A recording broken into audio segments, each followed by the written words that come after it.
Big up, big up, big up. Welcome, welcome, welcome. Was waiting for my guest to show up, but can't wait any longer. It's been a while. I put out head the alerts film that we'd be starting at 8 o'clock, and it's already 8:30. So can't wait any longer. Have the show must go on. Thank you for bearing with us as we tried to wait for them, but all the same, I am here and.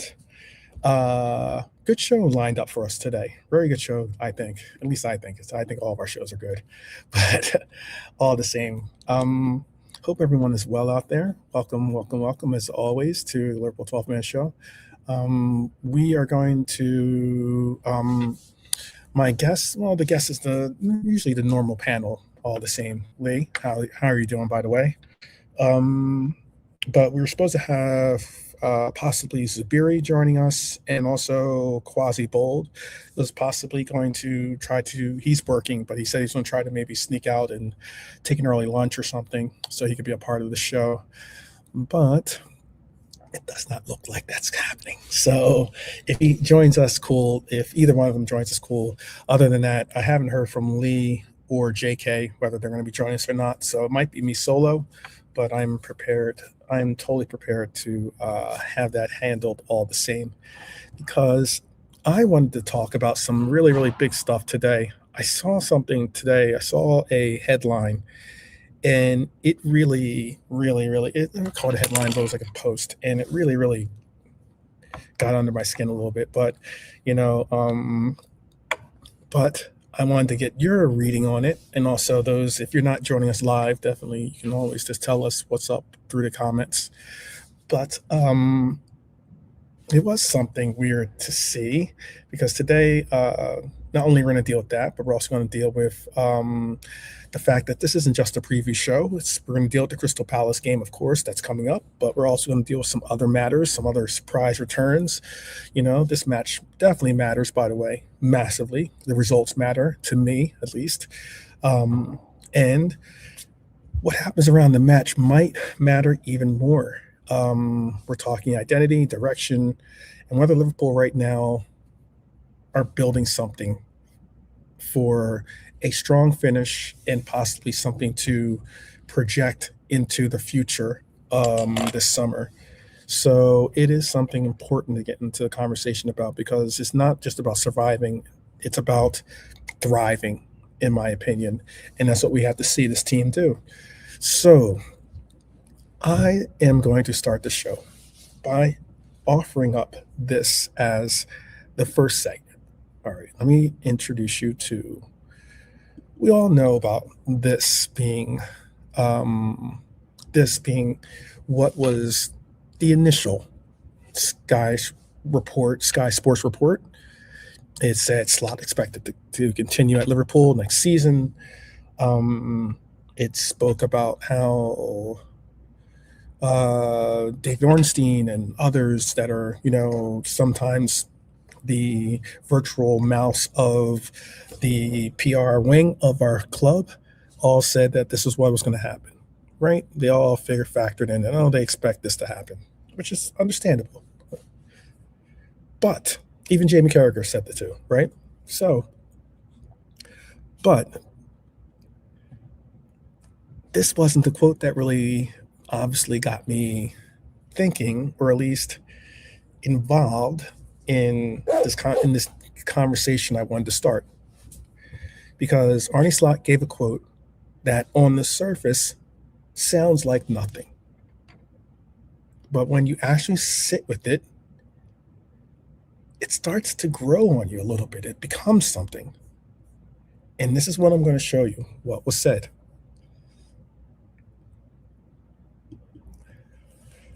I'll bring it up here.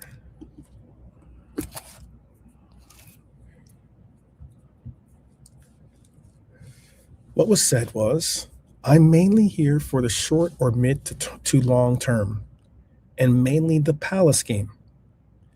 There are conversations about next season, but my main focus is this season. Now, you have to pause for a second and really maybe even reread that comment right there, that statement. because this is where I want to slow the show down a bit so that we can understand, try to dissect it. This isn't about reacting. This is about listening carefully to what our manager is trying to say.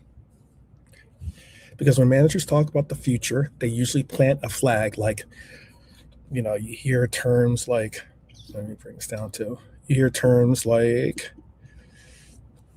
long-term project, or we're building something here, or I'm committed for this and I'm committed to that, and this, I'm engaged in conversations about the summer and da da da da da. Slot didn't do that.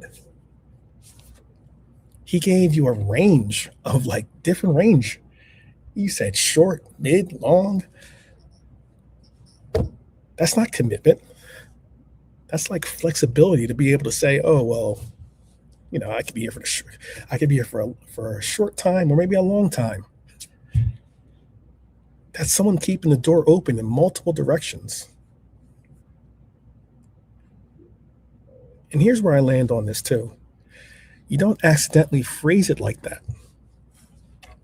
That's not a slip. That's intentional language, I think, by this manager. He said mainly the Palace game. What the heck is that even supposed to mean?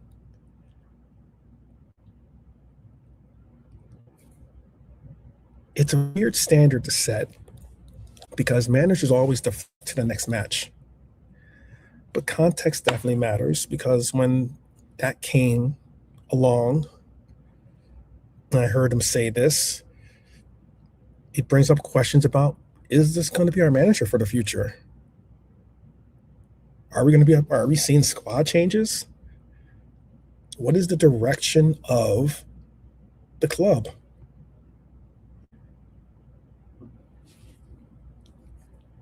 It stops being deflection and starts becoming containment.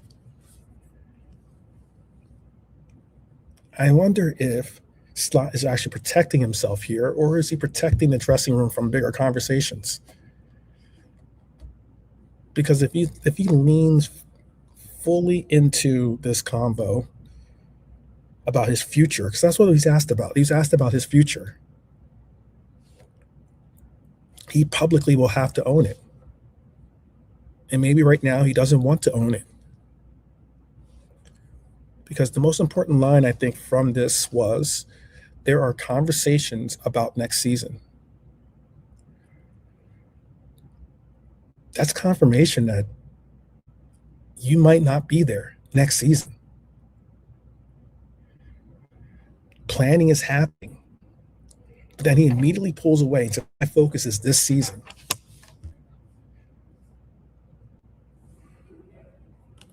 It's a weird situation because we had a coach announce that he was leaving the team before the season ended, and it affected our team. Let's be honest. It affected a lot of the different games. It affected how different things were structured. It also proceeded in initiating the search for who would be our next manager. Because the manager, the vision, the identity, the direction are all interlinked. And now you've got Richard Hughes involved. You've got structural decisions being made. You've got players leaving. You've got identity, the identity of this team being questioned. This got into a long, lengthy debate over on Quasi Bolt TV about the identity of this team, in essence, about players playing for the badge or playing for the coach. And then out of all that, you start to find yourself pivoting from us talking about tactics and talking about lineups to now talking about what exactly is the future of this club and who is at the wheel.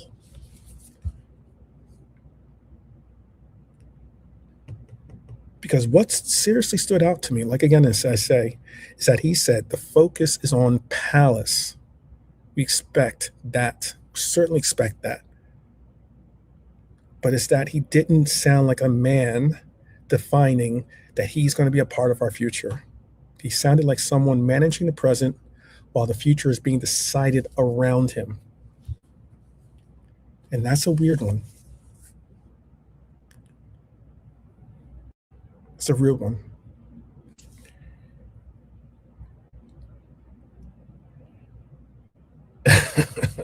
I know. I know. I got you. I got you. I was trying to be as level as possible on that. It's difficult. Sometimes some panels are very difficult to get a word in edgewise, and it's very difficult. You ask the question, you start your answer, and then you're cut off from even answering the question. So it is what it is. But um, I thought that was an I mean, how do you guys feel about this? 4-0. Hyler's talking about Forest over Forest over Zubiri says he's going to give him 15 minutes. He'll be here, but Forest over Sunderland right now. Pretty wild result, considering that Sunderland has played well this year and Forest has not. But Forest is in a big time relegation battle to stay out of relegation at least. That's going to affect us, by the way, in the sense of those that want to go for particular players on Forest's team currently. But I would love to hear what you think. Lee says he took the quote at the same as I did. He says he's off. And I kind of think like maybe he's preparing us the fact that he might not be. Maybe FSG is listening to the fans here. They have enough of a headache with the way that they're trying to get ticket sales to be increased, and they're dealing with the angst against that. They're dealing with all of a sudden a real and honest to goodness, in my opinion, a real concerted revolt by players. And what I mean by that is you see players with not only players that are contracts are ending, like Robbo's contract or something like that. That's a choice by him. But the fact that Robbo's not getting offered even a contract, even to say, maybe we'll give you an offer and give you a year with us.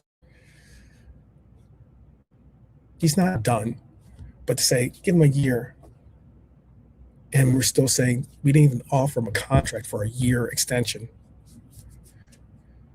And it's like, okay, now it makes sense as to see Ali talking about leaving for Italy, Curtis Jones talking about possibly going on to maybe like Villa or Tottenham. Talks about, or not talks, but obviously Mohamed Salah ending his contract a year early. Talks about Gomez maybe being leaving out the door. You have to start saying where there's smoke, there's maybe fire, and there's got to be some concern by those that are truly do truly hold the best interest of our club. And I'm not certain, to be honest with you, if Edwards and Hughes love the badge, as so many people are talking about. We're talking about that yesterday. I don't know if they are all about the badge. But I can tell you that not even they are signed and guaranteed to progress further on from a year from now with our club. And the sheer fact that whatever happens to us this year, at the end of this year, or even this summer and going into next season, has next to no impact in whether they find some type of employment after.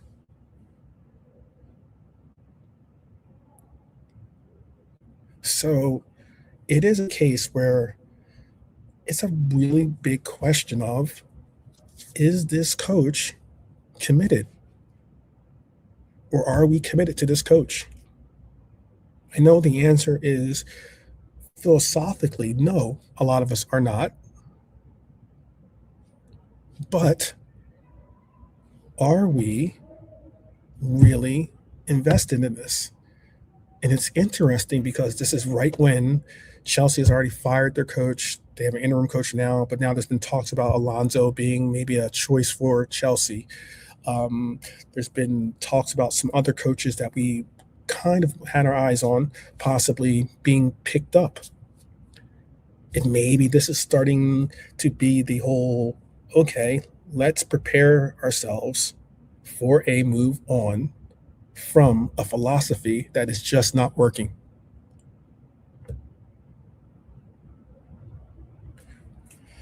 All right. With that said, it's going to be interesting. But with that said, maybe we'll come back to this when Zabiri or anyone else on the panel joins us. But I'm going to shift to some good news. Let's call it good news, and that is this: Giovanni Leone. This I actually like and really excited to hear, because while everything feels uncertain at the top of our, of our hierarchy, this is where development still matters. Slot said about Giovanni Leone, this guy is becoming a beast. And I don't think that is just a throwaway phrase. That's something I love to hear, that this guy is putting all of his eggs in one basket to say, I am going to get back to my levels. He's 19 years old. He tore his ACL, which was horrible to see on his debut. He's obviously been ruled out for this season. There's no reason to bring him back prematurely. But instead of disappearing from the scene, he's building himself up physically, and that tells you something about him mentally. That tells you something about his work ethic, his professionalism, and the fact that he recognizes he still has a high ceiling to be accomplished. And that's very, very telling, because physically, I think he's preparing for the Premier League. An ACL injury has nothing to do with like how strong you are or whatever. But physically, he's preparing for the fight in the Premier League. And mentally, he is ready for the pressure of this club.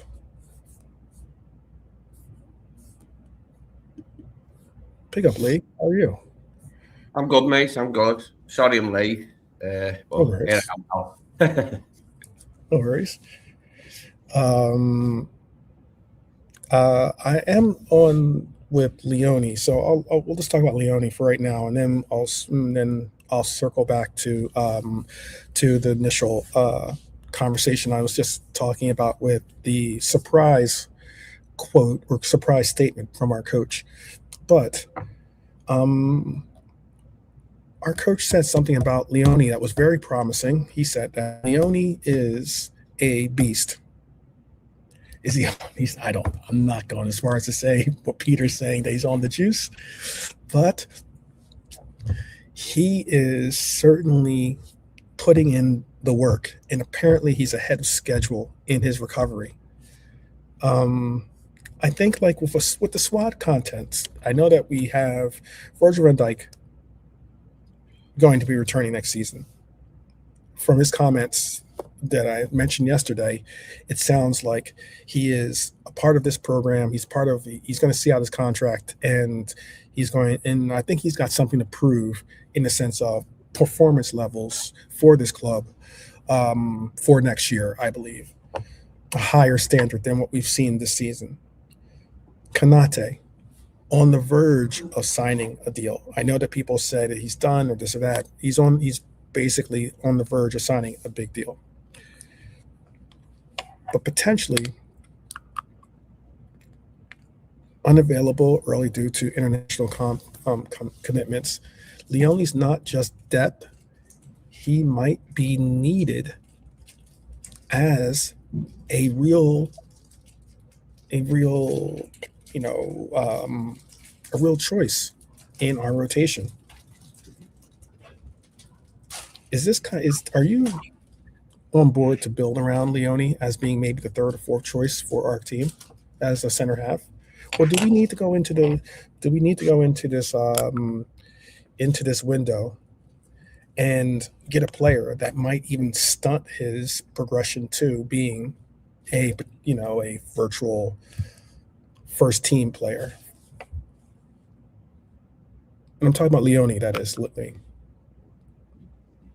Up. Maybe Lee's. I think I can hear Lee going for, I think, a cup of tea. No, sorry, I was just putting a t-shirt on. Okay. But is this the kind of player that Liverpool should be building around, or is it too early? Is it still too early to say that Leone is someone that you should invest in building into your third or fourth string, if you want to call it that, left center half?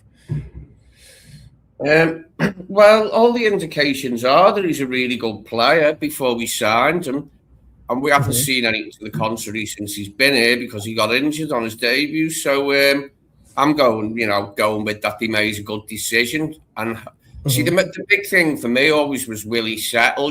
As an Italian, we haven't had many Italian centre halves. We've had virtually none in the Premier League era. Ditto with central midfielders. Really, there's only been a bare few central midfielders. We've had a few attackers and that, Italians that have done okay.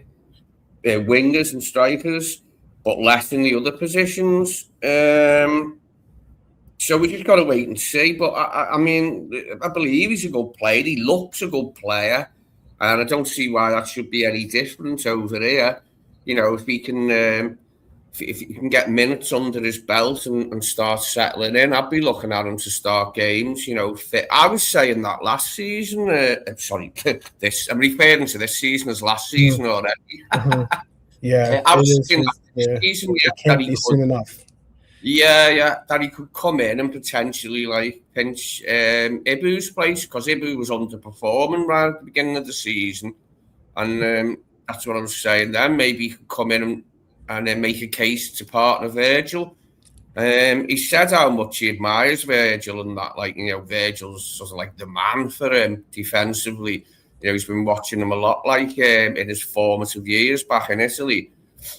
I'm playing with him. It's a shame he missed this season, but he's still got next season he can play with him. And that can be enough sometimes, just to play with another great centre-half for one season, if that's all it is. And you'll learn a lot from him. But no, I don't think he's like a third or fourth choice or anything like that, or necessarily even backup. I think he could easily develop into a great Premier League centre half if we're lucky, and if everything comes off. Okay. Yeah, some people want this season to be ended already. I get that. I definitely get that. But it's interesting because, if we were to go out and get, let's say, if Gahey had come, well, he's not going to come any longer, or, join our team any longer. But, if we go out there and get what's his name? Senesi, I think his name is, or Senesi? Yeah. If we go out and get a player like that, or we go out and get a Van der Ven or Schlotterbeck, or some of the other names that have been mentioned, that is going to definitely push him back in the hierarchy of center halves, and certainly impact his his importance or his role in the team. But I understand that some aren't going to look at giving him that much of weight on his shoulders so early after a knee injury. But when do you re-implement him then? And where do you see Leone fitting in? Before we move on to the next segment, where do you see him fitting in? I think he's got a genuine chance of being a first choice centre-half next season after a few months. He's going to need a little period of adjustment after his injury, and of course he'll still be getting used to English football, but I think he's that talented and has that much quality that he could possibly force his way into the starting 11, on a regular basis next season. And this is what we're hoping for. And we hope Xhake's around the same, they're a bit different as centre-half, Xhake, really, but I hope the same thing for him. As far as I'm concerned, we do need that fifth guy, though, to go with Virgil, Ibu, Leone and Xhake, because Joe's fitness problems, it's too much now. We just can't rely on Joe. And it's sad because he's been a great servant to us. He's been here so long. It even seems a long time to me. He's been here that long. And he's a lot younger than me. But it's his fitness problems now. And I think Senesi could be a good option, left-footed. A bit smaller than the other guys, but that's okay. Centre-halves don't have to be giants. But obviously, he'd be the shorter one out the four, height-wise. But he's left-footed as well. I think he'd be a good signing on a free. And I don't think it'd be pushing the younger lads back. It's just that we need that many players. We've seen it this season, how many centre-backs you need. We've ended up having Endo there before Endo got injured. We've had Gravenberch at centre-back, and I don't want to see that next season. I don't like seeing midfielders playing centre-back, and, that's because we didn't have enough centre-backs. Mm-hmm. Yeah, it is something that we have to get, I guess, used to. But I'm excited to see Leone back when he does come back. I'm excited to see the fact that we do have Jeremy Jacquet, who is a player that is probably going to be looking, despite him having a shoulder injury, he's going to be looking to be possibly the third or if not fourth string. He'd probably be the third or fourth string himself. And then we have some youth academy players that are certain, or players that are young, that are certainly going to be the next generation of players that are going to be looked to be built upon. But it was just a question of how you felt about it. I'll tell you another feel-good story. Go on, sorry. No, go ahead. I'm just all I was saying there is you need a good, healthy degree of competition in all positions. But a centre back, I think 5 is pretty much about the perfect number. Our rivals have got more than 5. I think City had 7 centre backs last season after they bought Kutsarnov and Reece. They already had 5 before they bought them 2 in January. So they ended the season with 7 centre halves. Arsenal have got, I think, 6 this season, is it? So I don't see why we can't have 5. As I said, you need the numbers and you need good, healthy competition between the guys, to see, who deserves to start. Because, sometimes this season, nothing against Ibu, I think he's a great player and he's looked a lot more himself lately. We know he had the thing with his dad a few months ago, which must have took a lot out of him. He had a few games out of the team to recover. But I think, we can definitely improve at centre-back, and, have better competition. And if someone is underperforming, out the side they go next season. Mm-hmm. This season, we've just had to keep playing the same guys, whether they're playing good, bad, or indifferent. Right. Yes, you're right about that, though. I agree with that completely. I was going to say, what is something that is it continues on with the feel-good story, or another feel-good story, I guess you say, from one return story to another, you could say, that I didn't expect to be talking about this season, to be honest with you. But Wataru Endo is reportedly coming back this season. I think that changed a lot for not us, but changed a lot for Wataru Endo and his opportunity to play in the World Cup. Because we all thought he was pretty much not only done for the season, but possibly done for the World Cup. Now, I saw this story and I was very, very excited to say that I'm hopeful that his progression continues, because I don't want to see an opportunity like this for one of our players to miss out on the World Cup after giving so much to this club. But again, he had the foot injury. He obviously had surgery. Season was written off. But again, now suddenly he is back on the pitch, potentially available for the final games. There was originally wildness that he was going to be available. Originally, the report said that he was ready to go if we needed him for the Champions League final, was going to be his target date. Obviously, that's not going to happen because we're not in Champions League anymore. But it is good to see that the Endo is going to be,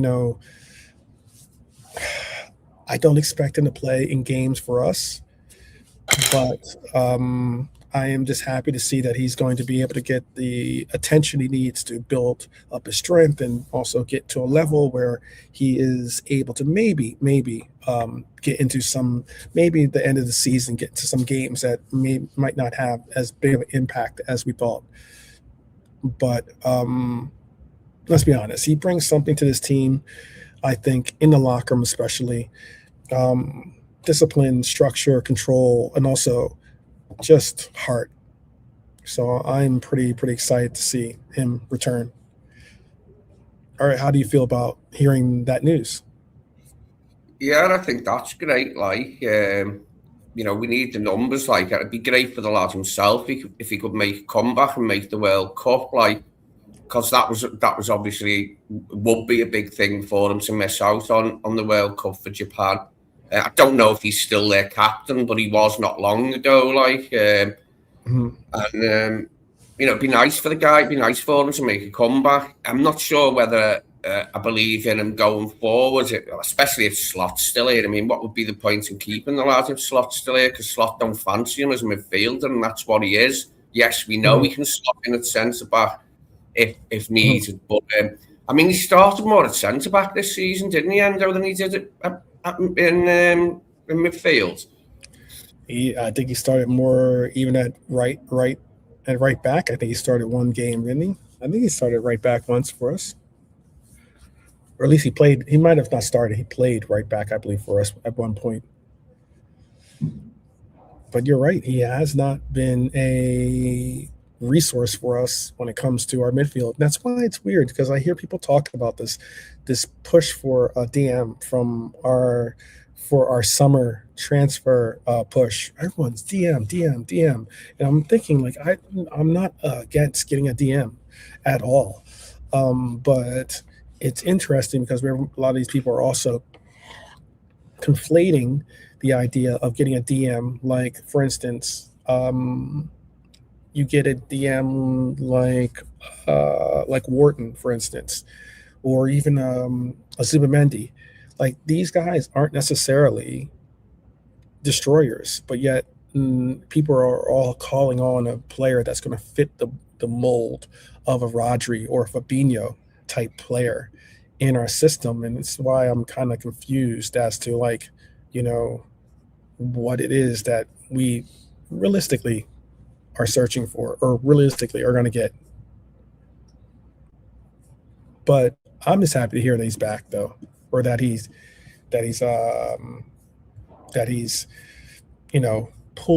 pushing on from his injury and getting back into the swing of things, which is good to hear. Let me see what you guys are talking about too. What are you guys talking about in the chat? Sometimes you get onto some subjects that I can't bring up, so I want to make sure that it's not something that get me in trouble. Like me wearing my Anthony Gordon skin suit. Okay. Please don't, Lee. Please don't. It is weird. You know what's weird about that too? I see someone's talking about Dumfries. High Lord's talking about Dumfries. And what's interesting about the Dumfries conversation is that Dumfries, if we were to move on from Frimpong, which is the conversation we had yesterday, to bring in a player like Dumfries, we're bringing on a player that is older and is just as quote unquote injury prone as Frimpong is currently. I wouldn't understand that. I wouldn't understand it. We're not going to get the same return on market value that we paid for Frimpong if we were to try to cut ties now. And I also don't think that Dumfries is a viable substitution for him. I'm interested to see. I mean, I know the player is, we're talking about returns. I'm interested to see what Connor Bradley looks like when he returns. I know some people have just basically forgotten about Connor, but I'm very interested to see what Connor Bradley looks like when he returns. I'm very interested to see if he could platoon with Frimpong in that right back role. I mean, I'm still reasonably happy with them two as our right back options as long as they're fit. I'm hoping that this season was just an anomaly for Jeremy Frimpong in that he had that many injuries and it was stop-start all the way through. I'm hoping that next season will be something different and this was just more of a one-off. Because we looked at his injury record before we bought him. We were looking at his injury record and it was decent. It was good. He never missed a huge amount of time for his other clubs like before he arrived here.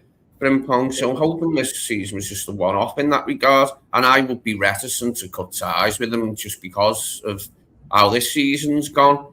As I said, can't wait for it to end in many ways. And I'm hoping next season will be entirely different. But I still think he's got what it takes. Definitely. Dumfries is an older right back, isn't he? He's got years on Frimpong and got more experience. Maybe a little bit better defensively and a bit more of a flat back for right back. But I've still got enough faith in Frimpong that we should stick with him. I do too. I think Frimpong is not a bad choice to have. I understand he doesn't bring the lockdown right back that some players want to see, but I also think that he definitely brings pace and he definitely can bring width to our team if we're able to get him involved in the attack. And I'm not saying that he provides the passing acclimate that Trent Alexander-Arnold used to at that role. I wouldn't even go as far as that Connor Bradley doesn't provide that either. But Connor Bradley, I think, definitely provides more defensive coverage when it comes to our right back once he's involved in that role for us. Yeah, there was guys. They're talking about. Hyler asked, can make a pop quiz of how many players have played right back for us? I would argue that going into this season, the right back role was probably the most assured position on our team. Was one of the most assured, as in to say, it was one of the positions that we had the least amount of concern for. You look at it, we had obviously coverage, and we have Frimpong that could play right back. We could have. We could also have Bradley, who I think Bradley should have been or could have been at least the starter for the season. But Bradley being the starter, Frimpong being a possible starter, optional starter as well, and then you have Gomez being the jack of all spades that you could. I think that's how you say it. Jack. Yeah, I think that's how you say it. But basically the wild card in saying you could utilize him as a right back, a left back, a center half role in it and in the things. Jack of all trades. That's it. Thank you. Jack of all trades. Slot said we had played Palace 3 times this season. Surely we played twice. League Cup and the league away. We've actually played them 3 times, Graham. He's speaking on the fact that we played them in the Community Shield as well.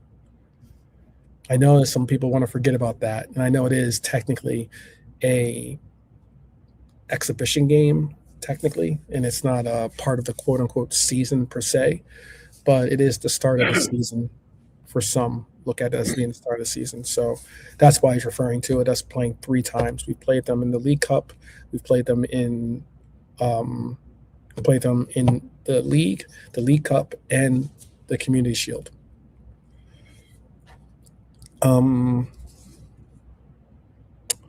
Let's transition. We're talking about Crystal Palace, since we're talking about Crystal Palace. All right. Because everything we've talked about so far is like on Slot's comments and uncertainty of injuries and returns, it all leads into this match that we're going to talk about right now, which is the Crystal Palace.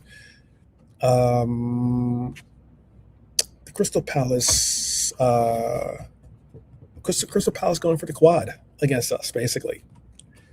This is why I keep saying this is not just a preview. This is a measuring stick. This is an important game for us, because I understand that despite the fact that they have a Conference League game, they are going full tilt. They're going full lineup against us in this Premier League game. I didn't think they would. I didn't think it was smart of them to do so, but they are. They are. We have our guest arriving. I guess he's done talking to the Latina chicas on the roof. Something, right? Something to look at. He's got the sunglasses off, so obviously he took down his prop. Hey, what's going on, man? How you guys doing? Good. They got. How are you doing? Are you good? Yeah, no, yeah, I'm cool, man. I don't know, from that conversation earlier to now, man, I feel like I'm coming down with something, man, but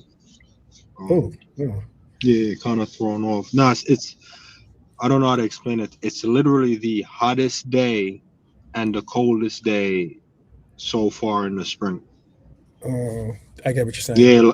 Yeah, like if you're outside, the heat that you're feeling is brutal. But you go in the shade, the cold breeze you're feeling, man. You feel it in your bones. Yeah. Yeah, it's one of them ones where you 1 minute you're overdressed, the next minute you're not dressed enough. Yeah. No, so I think that's having a knock-on effect. Yeah, no, it's just one of them ones. No, it's definitely messing me up, man. I want to sound like I got allergies, but I feel like it's one of them moments there. So, okay. But now all is good. Before we get into, we were just about to get into some talk about the Crystal Palace game, but before we do, since you've returned, because I know you have some choice words about our coach, and since Lee wasn't a part of the conversation that I started to show off with, I'm going to repeat something that our coach said, okay? And I wanted to hear you guys' take on this, because it piqued my interest. I think our coach is telling us something that some people haven't recognized, but I'll bring up his comment. Originally we all saw this comment about Sky Sports saying that our coach is staying, obviously. But this is the comment. I'll make it large so that you guys can see it. Basically, the comment was this. He said, I'm mainly here for the short or mid to long term, and mainly the Palace game. There are conversations about next season, but my main focus is this season. That is what our coach has just said when asked about what his future with this club is. Let me see if I can take that down there. And when I heard that, I said to myself, that sounds like a guy that's preparing himself for a possible exit from the club. That does not sound, it's going from when he was asked about this before, he was saying he's involved in the conversations about our future, about like season acquisitions or summer acquisitions. He's talking about plans for next season. Earlier this season, he was asked that question, and that's what his answer is.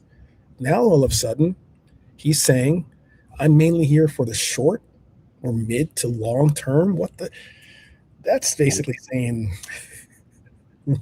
let's wait and see. It does sound that way, doesn't it? A couple of interesting sentences from Arnie there, especially that. There are conversations about next season, but my main focus is this season. Yeah, he just seems to be giving a bit away there, doesn't he? In that little soundbite.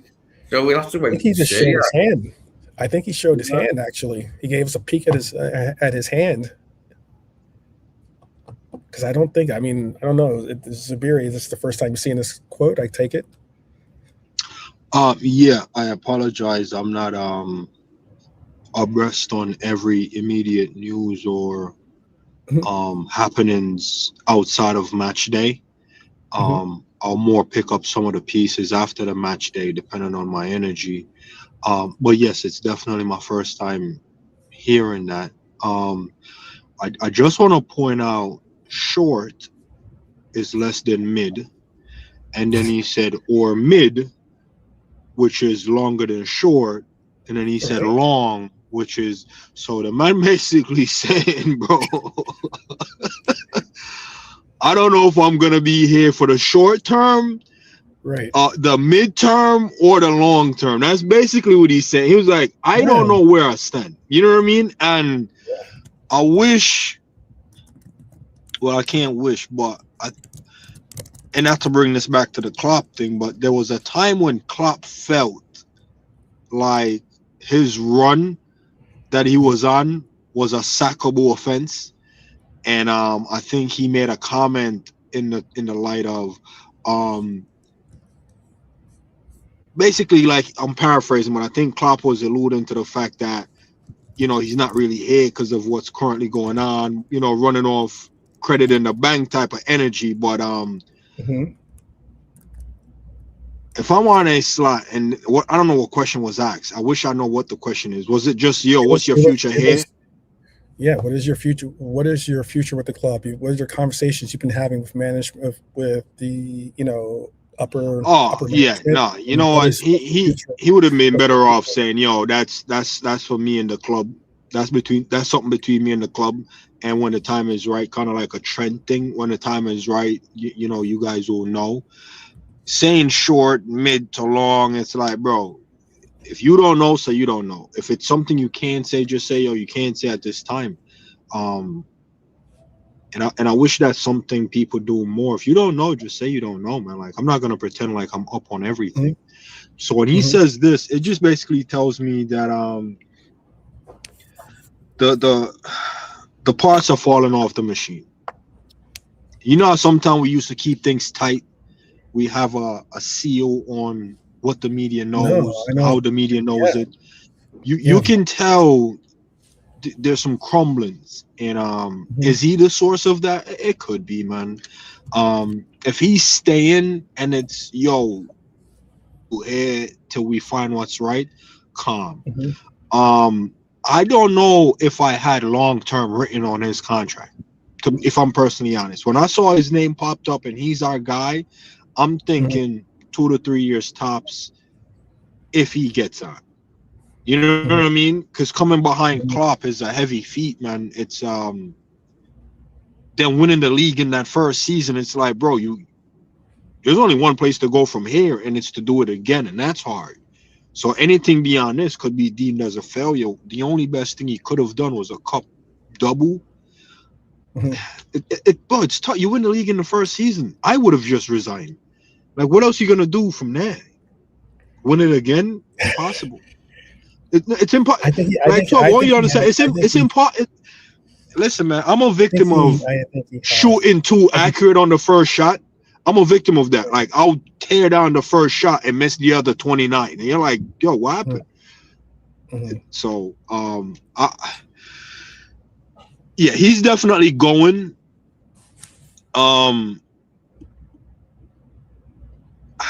You see, remember when we were having the badge conversation? This doesn't sound like a man that want to fight for the badge. That's why I was bringing it up. Okay. I hope I'm true to my character by even bringing that up. I know Lee wasn't a part of that conversation, but if I'm the manager and I'm proud to be where I'm at, I'm standing on business with that. Like, yo, We're not in a good place right now. But come hell or high water, whatever that phrase is, we're getting there. You see how Klopp was beating his chest in the first 2 seasons? Mm-hmm. Like, Klopp was really galvanizing, man. Like, yo, mark my words, son. Yo, 4 seasons in, we're having this thing. 3 seasons in, we're there. That energy, we'll never get it from this guy. This guy at no point in time galvanizes us to go, yo, I'm with him, you know. It's like every time you talk, we're like, we don't know about this guy. And this quote is the epitome of we don't know about him, and he don't even know about himself. I think it might be the first time we're getting a clue as to he doesn't know himself. We've all think, this guy, not so much. We don't know about him. Now he's saying it too. So I blame the fans for being hard on him, man, because now he's saying what the fans are saying, man. He sound like you asking me what I think. His answer is what I would tell you. I think he's mostly focused short term or maybe mid to long term. He sounds like a fan. That's all I have on it, unfortunately. Okay, all right. How about for you, Lee? Anything else you want to put out there? Well, I hope it is a bit of a Freudian slip from him, and he is talking about, departing in the summer. I mean, it's quite ambiguous when you read it all. I'm mainly here for the short or mid to long term, but that could be forever then. If he's here for the long term, it would feel like forever if he's still the manager. What is the midterm? Like, see, that's the piece that I'm like, bro, what are you talking about? Mid to long term? What is long term? 10 years? He's only got 1 year left on his contract. So where's the mid to long term come from? Do you know, Lee? I know what the man means. To me, if you have 1 year left in your contract and you say I could be here for short, mid, or long, it means I'm either going to be having a going away party next week, or I'm going to be having 6 months. Or wait, 12. Wait. You said the man look at his 1 year that's left and go, I can be here in 2 weeks, or the start of the season, or the end of the season. Basically. I'll take him for the mid still. I'm not gonna. Let me just put this to you two guys. If you had to choose which one of those terms he stays for, which one would you pick? I'll pick mid.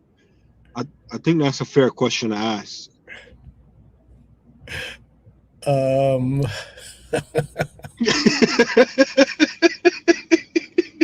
This is why I want to come over here, 12, for the questions like this, man. I said that I mean, your manager don't know. So if you had to pick one for him, which one would you pick? Oh, if I had to pick one for him, I already got Stevie G in the door. But I mean, like, so you hit him with the short term. Oh, I would have hit him with the short term already. I'd already fallen off with belief, not support, but belief for this manager. Since PSG Southampton little situation, in the way that we ended the season made it even more so. But I mean, I'm supportive of this manager because he is our manager, and it's kind of like you might not have asked for this stepdaddy, but he is your stepdaddy. So you gotta deal with what you gotta deal with, So by the way, that goal has been knocked off. It's now 4-0. It was 4-1, now it's 4-0 again in the Sunderland game. Who are they playing? Who are Sunderland playing? They're playing Forest. Okay. Yeah, they're getting their butts beat too. It was already 4-0 by halftime. Well, Forest seems to be stepping it up a bit, which is not good news. But Spurs, is it? It isn't. But it's still not even good news for possibly even West Ham if they don't get their. I mean, if West Ham has to look at Spurs, I think more accurately, because the chances of them being saved by Forest is less likely than not. You think Kudos regret leaving West Ham?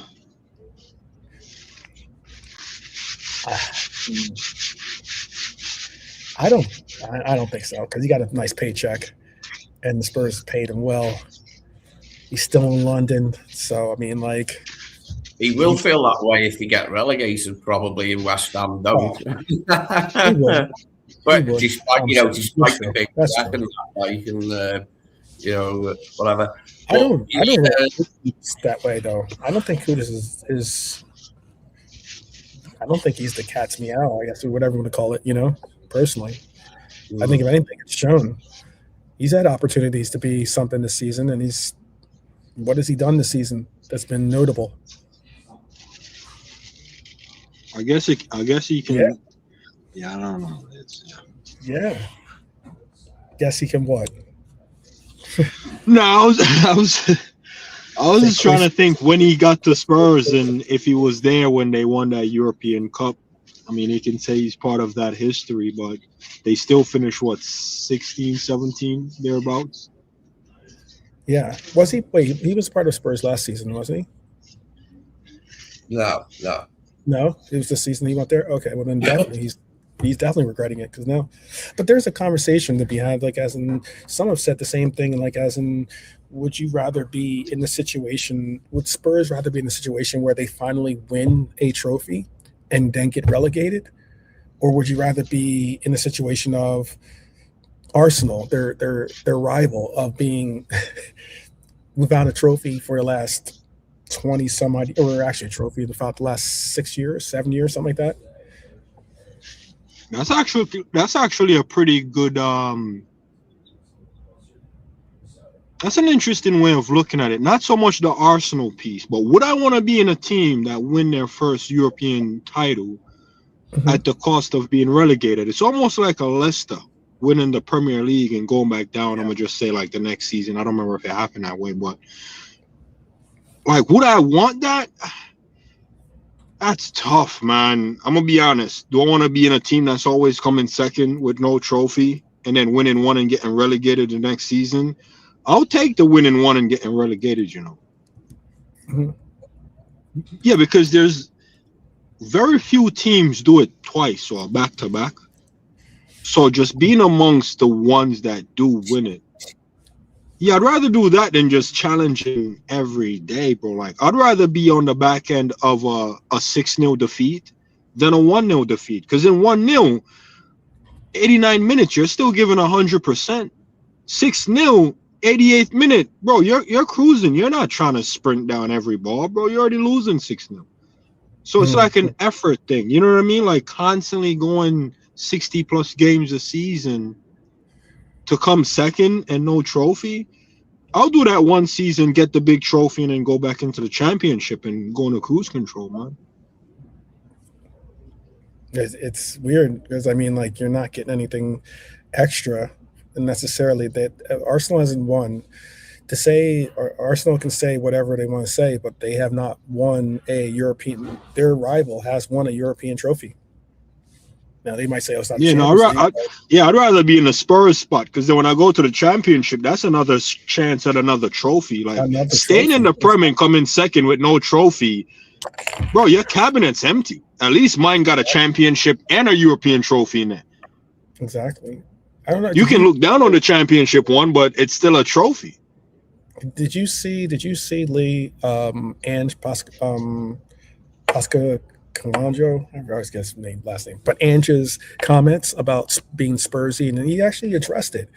He talked about how, Spurs, saying how, look, Spurs are a team that he was told that the most important thing by ownership was to win a trophy.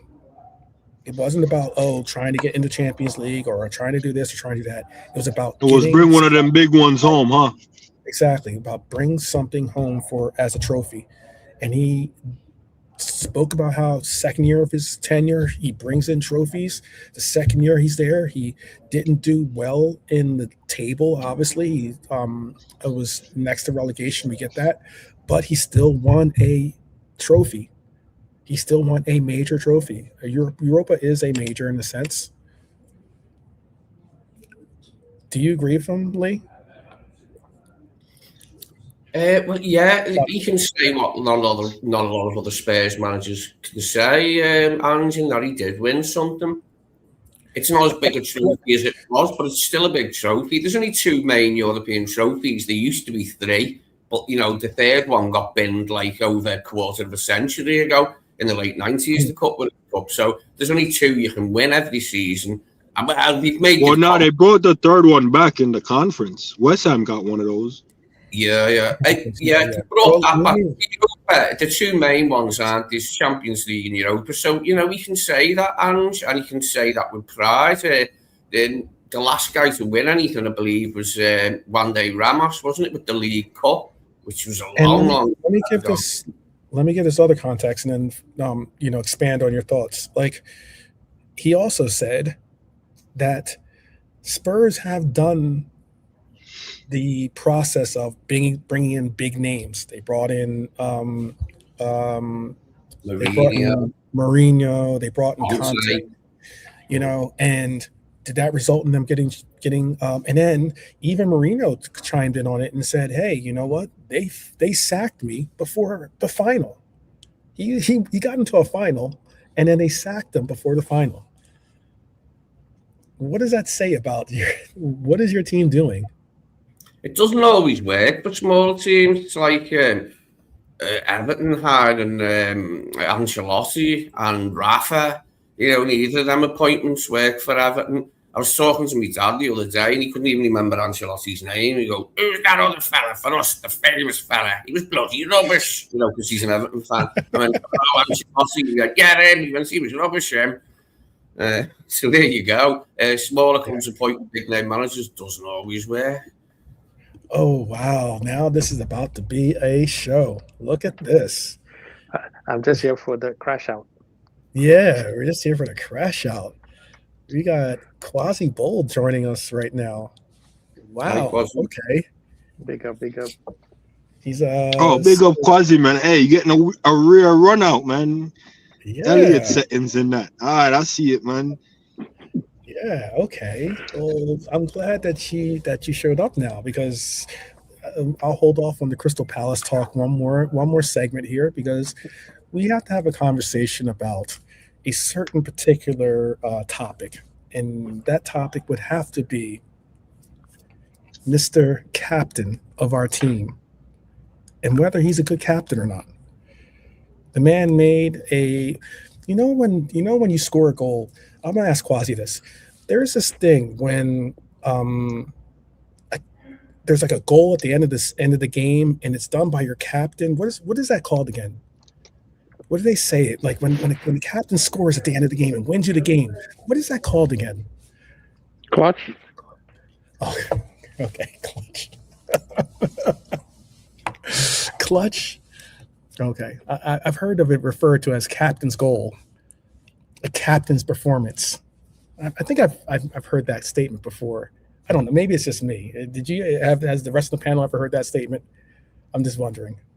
It depends on who your broadcasting network is. I'll caveat it with that.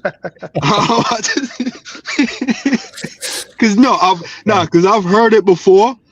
And I remember Van Dijk, even when he first came in, I think one of his first goals was against Everton in like the cup or something, and it was like a late one. Yeah, and it was also a late one. So, but it wasn't like a captain's goal; it was clutch. But ever since he became captain, I think the captain's goal title just never really dropped on him. Did they drop it on him over the weekend? Oh yeah. Oh, okay. I've never heard of that before, but the only person who did you it haven't for heard me that. was They Stevie used to G. say it about Stevie G. They used to say it about Stevie G. That's where They I've call him heard that. Captain Fantastic. Okay. That's a captain's goal. When a captain goes captain's out performance, I've heard that as well. But to be fair, 12, what you're saying, like I don't know who your broadcaster, how they splice the video to you. I didn't hear that. I could have been focused elsewhere, or just been celebrating. I just don't remember hearing that. Like Captain Fantastic, captain's performance, captain's goal. That's never been anything I've heard with my captain. Oh, Come on, you didn't hear that after the League Cup when he scored the goal at the end of the League Cup to win the final for us? That was a captain's goal. Nah, I didn't. I didn't Oh hear my that one. goodness. Yeah, Oh 12. my- I don't know who. Nah, oh no, 12. goodness. I don't want to 12. I don't know which position you're lining this up on, but I just want you to know I'm lining up my position early as he's not gonna be measured up there. You see the way Henderson got a captain's captain? I don't think Virgil's gonna be ranked high amongst captains. Like, I don't rate him as a top captain. See, So maybe those things were said, and I'll block it out. I've never heard that next to Virgil's name. Nah. See, I think also people need to understand we have to differentiate Virgil, the great, probably the GOAT of center back in the EPL history, from leadership captain. There's two separate things. No, just because you are the best player doesn't mean you are great. No. Just because you are the best player doesn't mean you are the best captain. Because the difference, because I will check that move by saying that some could argue that Stevie G was not nearly as vocal or as involved with the whole quote unquote captain duties. But what did Stevie G do though? As Jamie Carragher. Wait. Hold on, guys. Let's do it fairly. Stevie G, VVD, and Henderson are three different types of captain. Fact. And I think we all can look at that and identify, like, yep, they're different. And we can say, yep, they play three different positions or they're three different quality. I'll tell you the truth. From where I'm standing as where a captain goes, Steven Gerrard is the one that just show his actions and performance. And you can either emulate that or he'll carry you on his back type of thing. Like, he doesn't really need you for the team to go and do things. Henderson will sacrifice himself for the greater good of the team, and he'll bark at you. I don't know where VVD line up next to those two. Like those two to me are the two elite level of captains, and VVD for me is just, it's almost like I can't even, like, Gabriel is a better captain than VVD to me. No, he's not. Stop. I agree. Stop. I agree. Stop. I didn't say player. I said captain. Because I said captain. So okay, let me explain why I'm saying that's nonsense. To me, at least, everyone's welcome to their opinions. But what I am saying is why that's nonsense is, to me, is because VVD, okay, is arguably one of the best center halves of all time. We can all make that assertion. No one has ever said Henderson's the best midfielder of all time. But then again, Stevie But G, every captain said he was the best, though. Best what? Captain. Maybe. Just so you know, Steven Gerrard is Liverpool's best captain. That's no debate. Okay, well, that is what you're saying. I get that. Okay, I'm not saying that Stevie G isn't high on that list, because there are other captains who came before Stevie G. But still, I agree, because I mean, I would possibly say that King Kenny was a pretty good captain as well.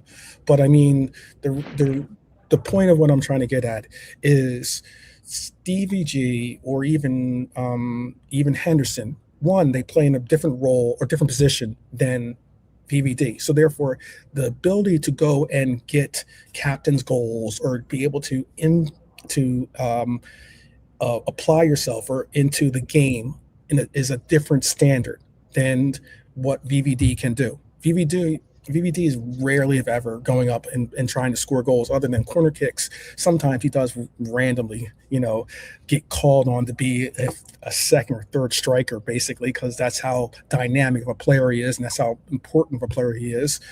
But the point is that every player on this team, when they refer to Virgil van Dijk, they don't refer to him as he's a world-class player or he's this, he's that. The first thing that they refer to is leader.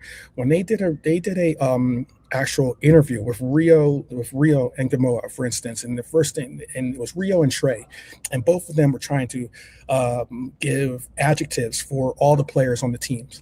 And the one adjective that they used for Virgil van Dijk wasn't dynamic or fierce or he's excellent at this or that. It was leader, period, because that's what he is. In that locker room, he is a leader. When Henderson was boo-hooing about playing time and he was going up against Klopp for that playing time, and then we ended up going on a horrible losing streak with our team for when Hendo was the captain. It was Virgil van Dijk who was the captain of the game that we won to break that streak.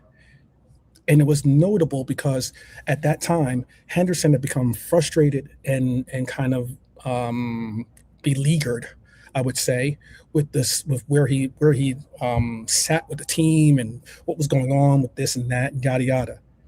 And Virgil, being the leader that he is, stepped into the role and continued to be the presence that we need.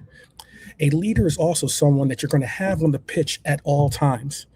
You talked about leaders as well with Stevie G and Carragher, or obviously Milner and Henderson. The unique thing about those players is, one, Milner didn't play as much as Carragher did, but the sheer fact that both of those players, vice captains, were the vocal presence in the locker room to provide the leadership that they needed.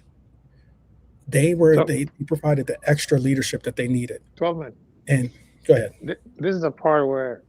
Yo, Quasi, when you're done, square that, bro. Square that, because I'm about to bicycle kick this. Oh, goodness. I'm about to bicycle kick this. It's going to be a real 1-2 race. First of all, one thing you have to understand, there's levels to everything, right? So when we pick these great players and said they are this, remember, there's levels. Stevie G was known as leader of men because of how he showed example. He will sacrifice himself, and you will see that, said, my captain is doing this, I have to step up. And then most of the time, the team follows suit. Number two, Henderson will bark. But guess what? He will also lie his life down for you. He's not the best player on the team. But the stuff that he's not. That's what makes him the great leader, and that's why they respected him, because he will put his life for the team. Yeah, but then again, you're fumbling it. You're fumbling it, man. Finish, and I'm not no, because there's plenty of times when Henderson wasn't that on the pitch, and it's Quasi, you're fumbling it. Here's this perspective, 12. But this is he's barking in your face, 12. And he's not, and you're sitting there going like, Henderson, you're not putting out what you need to be putting out on the pitch. But that's where, okay, if he's not the best player on the team, but yet Milner, Virgil, everybody else said, this guy, we respect him as our leader, what does it tell you? He's not the best player. He's not even on the team sometimes. You know who else is also a leader that we don't see on the field? Alisson. And Alisson shows more leadership than Virgil. And he barely plays. Why? That's what I'm saying. Because of what he does. He's one of the leagues, I think, Ali, like, you know, sort of like, it's more like a bathroom, dressing room thing, isn't it? Like, you know, he's been there ages and he gets on with everyone. Seems like a nice and all that. Also, one thing that you also have to understand is moments does not make you a leader because you scored a goal. Wow. No. Where are you when we were going down? Yeah, you do see him barking out orders, like, from his goal line, Alisson. Like, it's so, like, you know, because he's been there years and that he feels comfortable doing it. So, like, with him and Mo leaving, Robbo leaving, that's if Alisson does leave. You know, we've got others now that are rumored that they could be leaving. And it's a lot of players leaving at once. You want as little a turnover each season of new players and coming in and other ones going out. You know, you want it to be just a few every year, not like 5 or 6 or 7 every season. You know what I mean? That's not ideal, and I'm not sure it's one of the things that contributed to this season being so shit. I think you need to have turnover of players leaving and coming in, and if we have that again this summer, you know, it could unsettle us. So I want this to be as little outgoings as possible. You know. No, I agree with that. But what I also said real quick, what I was also finishing with this was, yes, that's the part where I said from day one, do not put the best player and make him as a leader. Same thing with Messi. I told people so many times, Mascherano for me is a better leader than Messi. Messi became a better leader as he grew into the role, but he still, if you put Messi and Henderson and Gerrard, I'm picking Gerrard and Henderson over Messi leadership all day, every day. He's a great player, the best we ever seen, according to a lot of people. Yes, same thing with Virgil, but that does not make you a great leader. A great leader is not just in moments, when in great moments, when everything is good. What were you when things were going bad? That's not. I think that's. But that's what Stephen G is known for. When things was going bad, where was Stephen G? 12 man. I don't know, Quasi, man. I thought he was gonna square it to me, bro. No, I'm giving it to you, right? I'm asking you a question. Nah, man. I thought he was gonna square it to me, man. Nah, bro. No, I asked him a question. When things were going extremely bad at Liverpool for years, Stephen G was in there. He stood and showed exemplary. He sacrificed his groin. Okay, so because Virgil van Dijk hasn't sacrificed his groin? Quasi.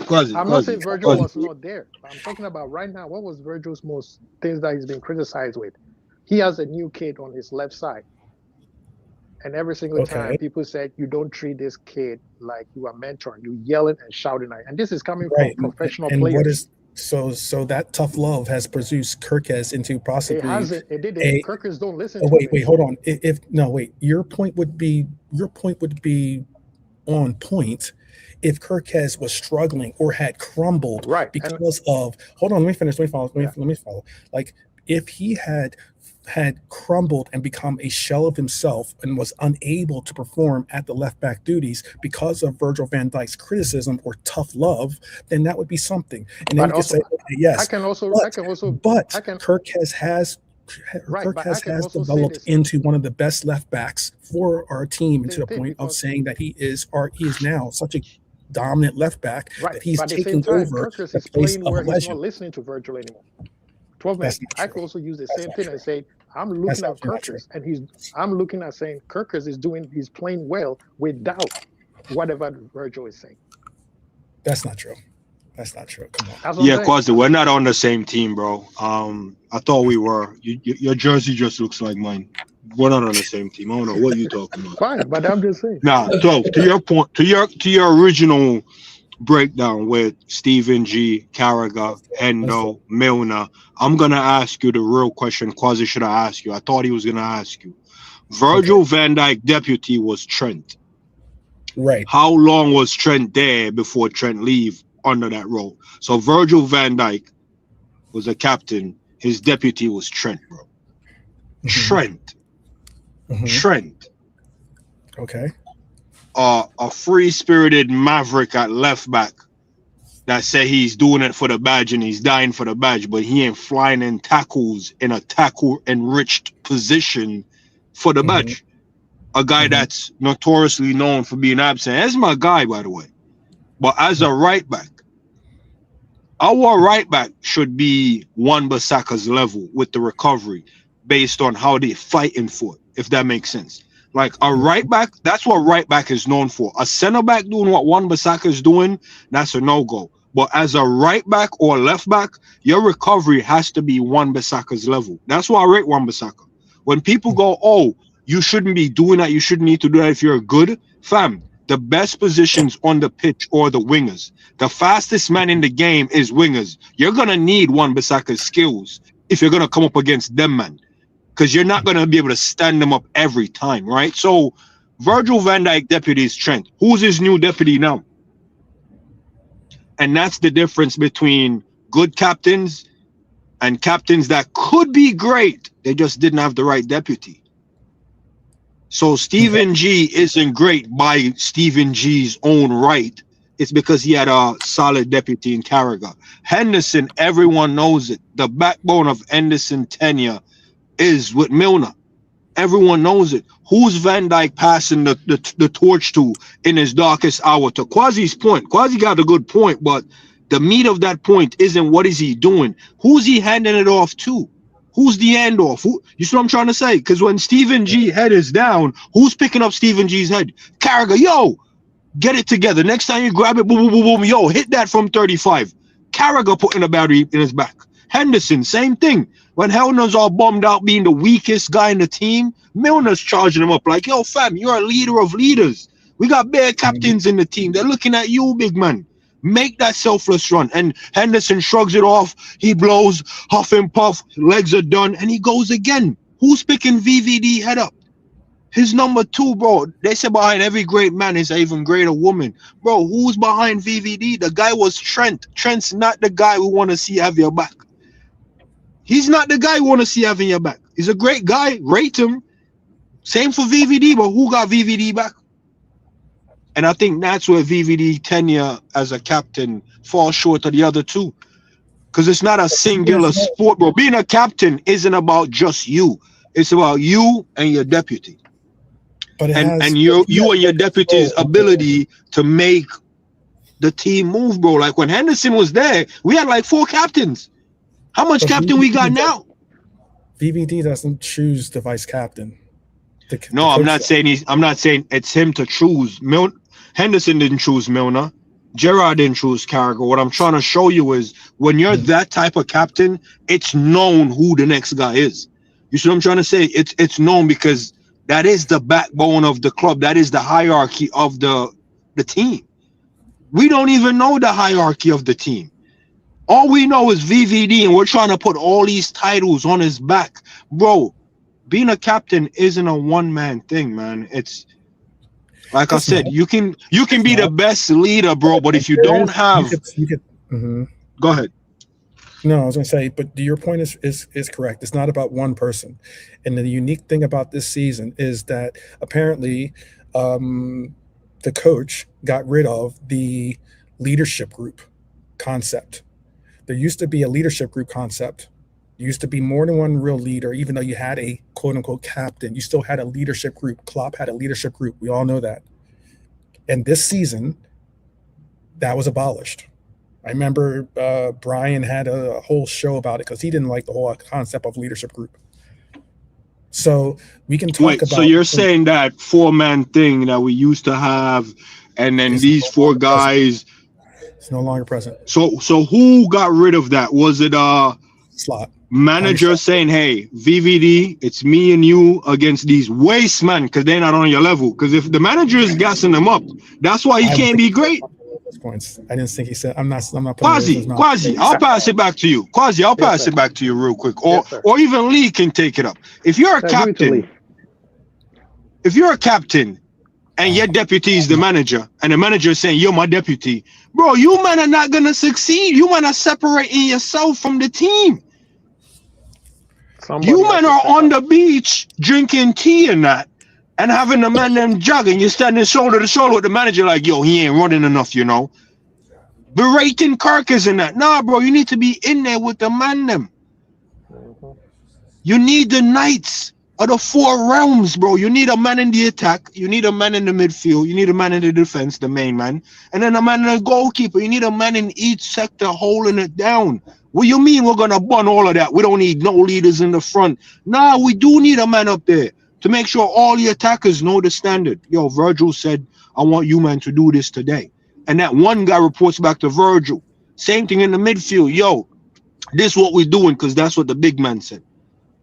If we abolish that, how is that being echoed through the team? Well, that's a reflection. So if that's a manager thing, 12, yeah, bro, we need to, some handprints need to be in his ball head, bro, because that don't make no sense, man. Well, I feel like under Klopp, like they all played like leaders at times, although Henderson was the captain. That's what I'm saying, Lee. We had bare leaders on the pitch. Yeah. Bro, at one point in time, we had like 10 captains out of the 11 players on the pitch. Yeah, they're all captains for their nation. Now we just got second choice, man, and B-Tech, man. Nah, man, listen, man. You know what? Let me calm down. Quasi, I see why he didn't want to pass the ball, man. But 12, VVD can't be the best. Because even this premise that we've just opened up, there's no way you're going to be the best captain under this. This is designed to fail. I'm not. You can't tell me he's doing a good job as a captain. I'm not saying that Virgil van Dijk is the best captain of all time. I am saying that Virgil van Dijk is a excellent captain. And I think that not only is he an excellent captain, I think that it is kind of, I don't agree when people say he's a bad captain or he's not a captain. If anything, he is a captain because he's revered by his teammates, which is important.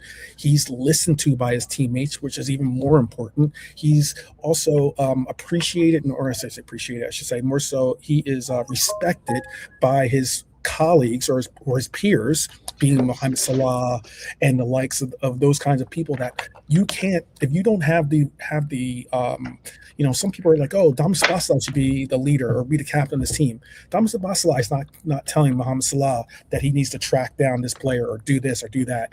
Mohamed Salah, or even, Virgil, you have to have the knowledge of knowing you've gone to battle with this player. And the one thing I can say about Virgil van Dijk is that he has always stood as a pinnacle of leadership and of professionalism for this club. And it is not easy to stand in front of a microphone when your team is doing poorly or whatever, and everything has to be you answering the same questions again, time after time after time. And it's important because he's not the one that's the coach. He can demand. Well, Gerrard did that way more than VVD. Henderson didn't have to do that. Henderson was on the up. Gerrard was there in the trenches. Which is why, again, I didn't say that Steven Gerrard's one of our best captains as well. Yeah, so that's why when I tell you, when I gave you those two, but I'm giving you an example of the best in the worst time and the best in our best time, which is Henderson and Gerrard. VVD don't come close to that.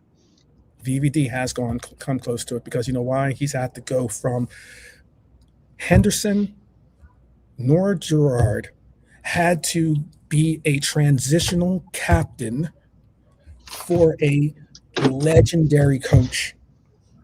We have gone from a post-Jurgen Klopp transition to squad evolution, to exits from key members of that leadership group that you're just talking about, to a tactical shift where we're going from 4-3-3 and big and press to now it's 4-2-3-1.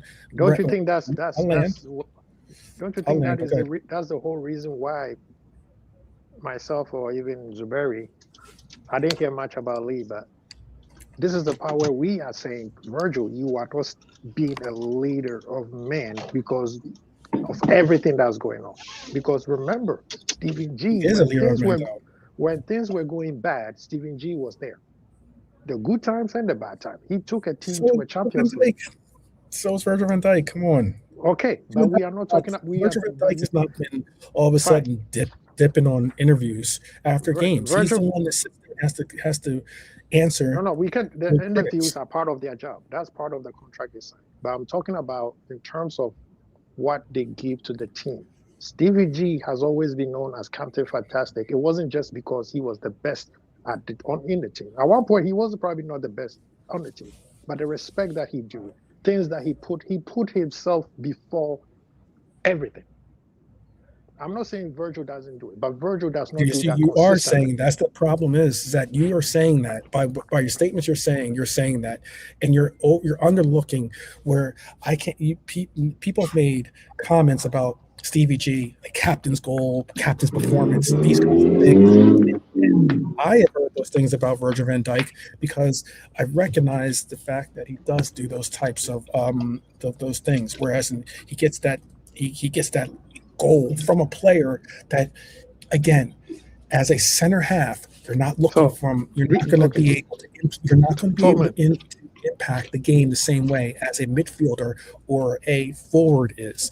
And often we're talking about players that play further up in the line, not someone that plays further back in the line like Virgil van Dijk. And he is still able to be influential in the game, whether it's direction of the team or the sheer fact that he has to be the precedent that holds everything together. Period. He has to not only be the best player on the team, but he also has to be the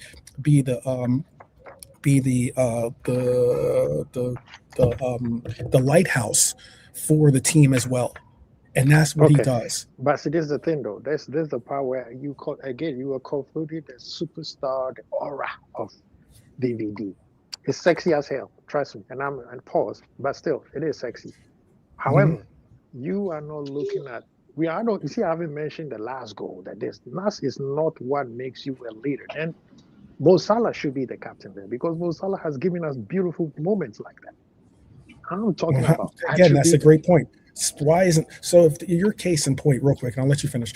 If your case in point is Salah, you just said should be the captain of this team.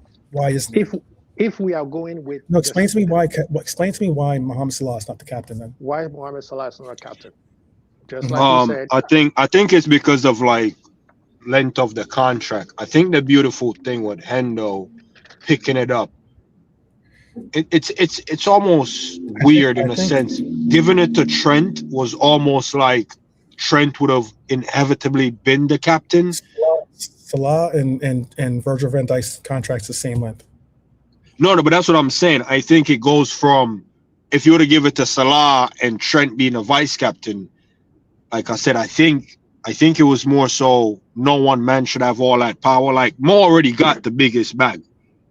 So giving him the captain's armband would have just been too much. Like, so I think if it was for me, that would have been one of the hair splitting decision where it's like, you know what, Virgil, solid, your definition.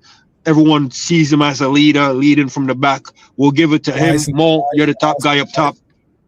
Why isn't Allison? Because it was in the air. I remember that being a conversation, and even I said, "Yo, just give it to Trent and build a team around Trent." And Trent ended up being the vice captain.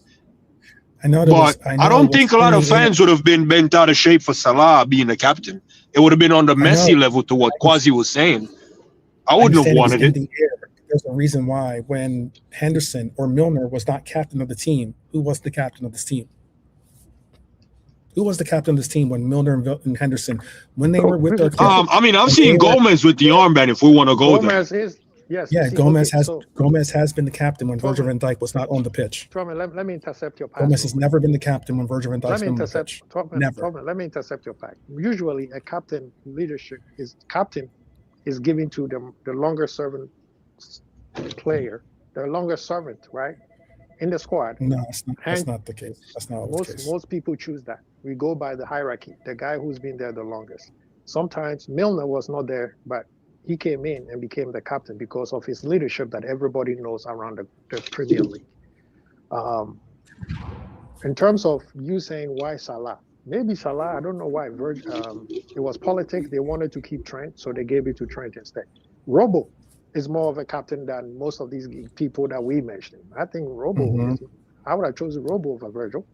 I would have chosen Alisson over all of them. You would have, certainly. But then again, you and I are not in that locker room. So there has to be some implication or some inflection of knowing. So 12, can I ask you a question? That has something that has some. Yeah, but we would never know that though, 12. We'll never know that. So the only thing I can ask you now is I see Gabriel giving Rice the armband. And Odegaard's been there longer than Rice. Odegaard have worn the armband before. This is a captain. Gabriel is not the captain. The only reason why Gabriel is a captain currently is because Saka is not the captain. Saka is the captain if Odegaard's not the captain. But the players decided, yo, give it to Rice because we see him as that, right? And I'm not saying everyone sees this, but I see Dom as my captain. Like you can see leadership in Dom. Like I've seen Dom organizing, man, and doing all this great stuff. And if there's one player in the team running for the badge right now, I'll say it's Dom, right? Bro, why don't we have the leadership thing now? You know what? I'm done. I'm gonna shut up because once you say they nixed the leadership group, my brain is just half of my brain went out the window, man. Because that don't make no sense. We need hierarchy of controls, man. Now I'm done out here. I'm fumbling. Even 12 minutes, even when Salah was having his situation in January, look at how Alisson dealt with it compared to how Virgil was doing. The reason why people are sometimes frustrated with Virgil as a leader, I'm one of the guys. It's cool to be one of the guys, but once in a while you have to step out and be the adult of the guys, which people don't see. Don't let his height, don't let him being great, pretty boy, whatever, he scored last goals. That does not make you a leader. For me, the way Allison dealt with it, where he said, we're not going to discuss it here. We're going to talk it in the back. For me, that's how we do it. Virgil went in front of the media and kept trying to dodge it, but still talked about it. You don't do that. And even with me, I'll even give you one example and I'll shut up. Real quick, I'll give you an example. Even my greatest, Stevie G, right? I was so frustrated and embarrassed when Stevie G went into the broadcasting and criticized Balotelli because Balotelli wanted to kick the penalty kick. And then, what's the name? Sturridge was throwing a fuss. Mm-hmm. I didn't like what Stephen G said in the broadcasting.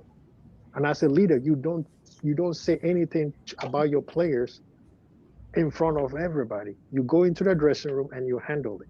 That's what I'm saying. There's attributes. It's not about, he scored the goal, he scored the thing, it makes him look good. That has nothing to do. That's just the icing on the cake. For me, that's just icing on the cake. A leader is the one that when he's around great players, everybody start talking to him. Everybody start respecting him. Do you think that Virgil van Dijk doesn't have that? Nah, man's rubbing shoulder with De Bruyne and Haaland and that, bro. You don't think that? You'll never see Milner rubbing shoulders with another opposition, bro. Talk about our kids go to the same school. Man, soft 12. He ain't built for this. You're talking about those nah, man, soft, bro. He ain't built for this, bro. Nah, man.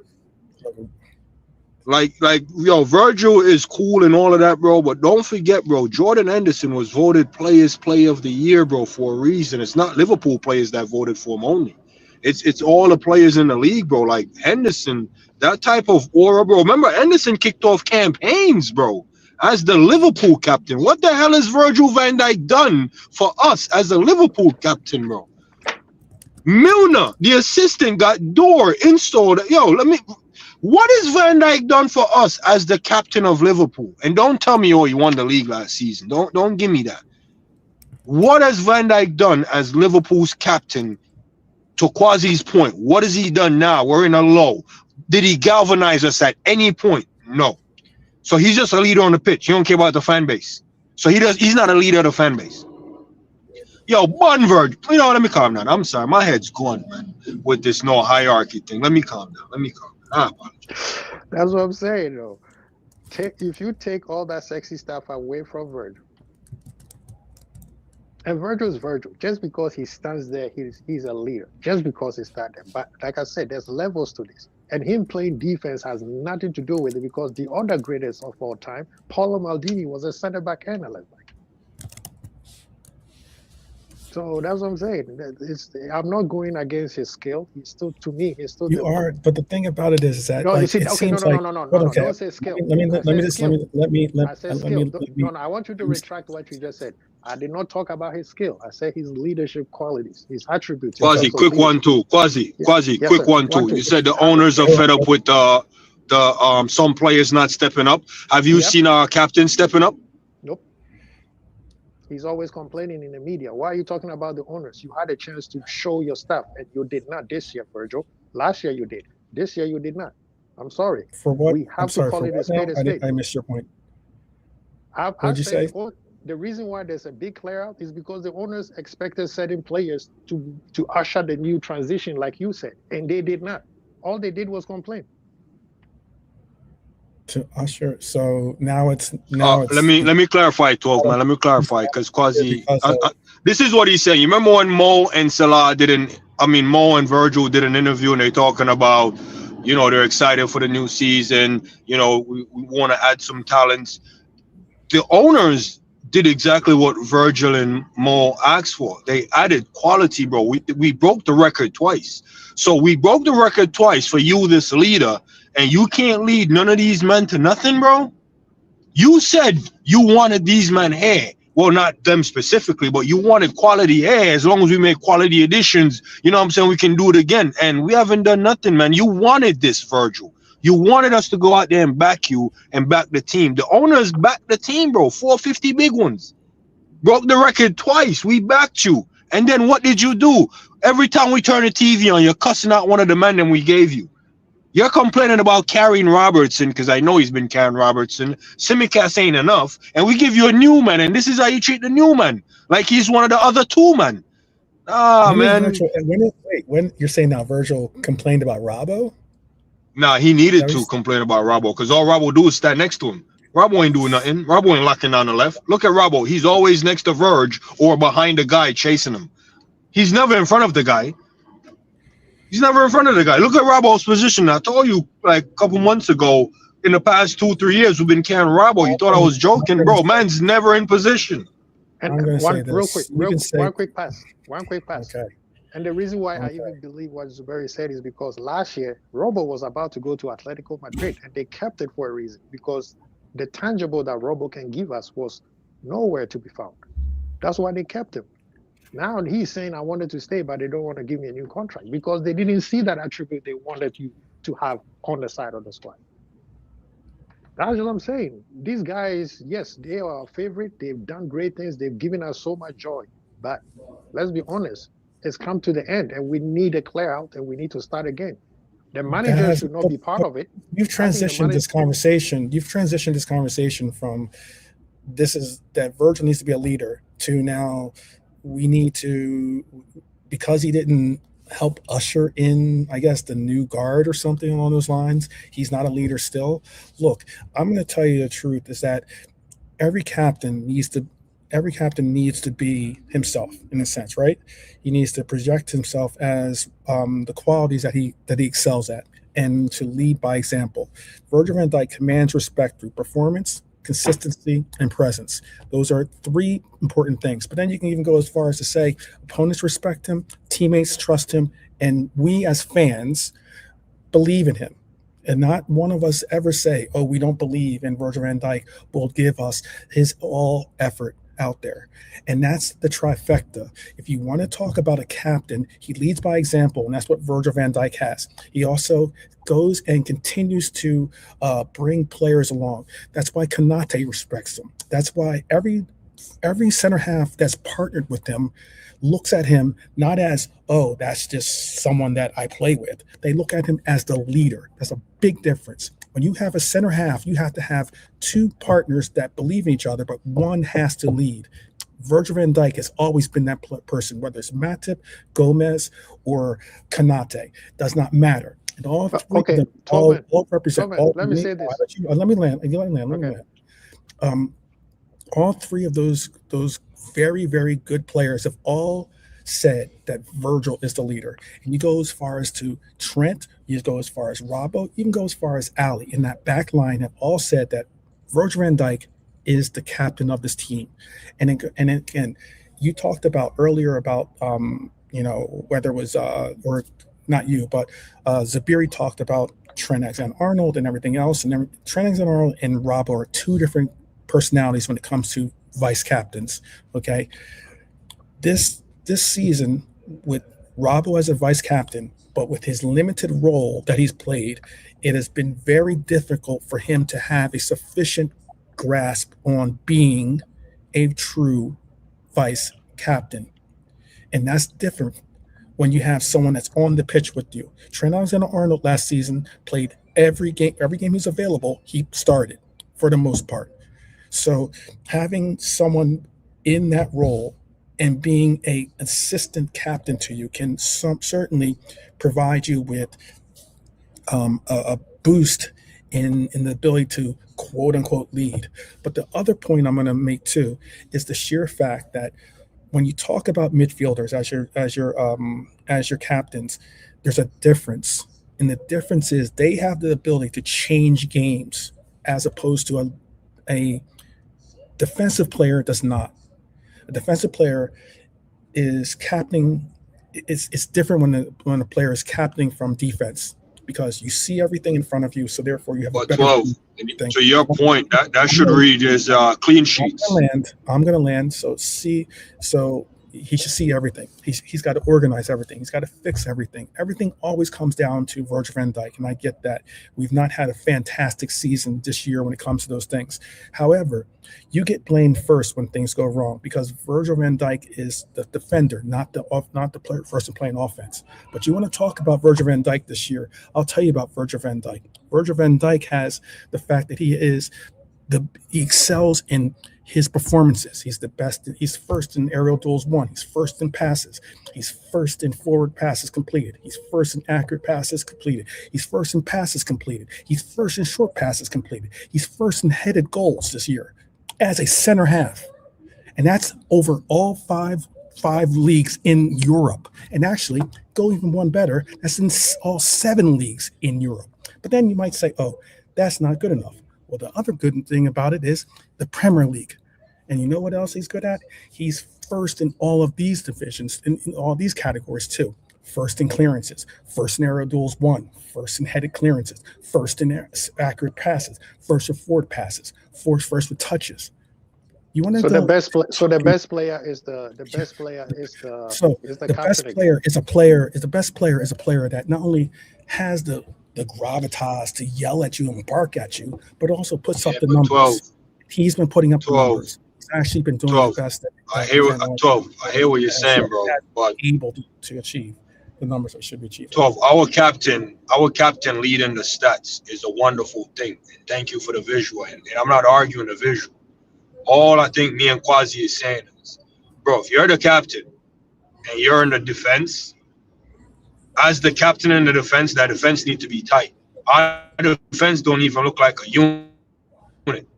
Bro, you are the captain. You can't even marshal your department on the pitch.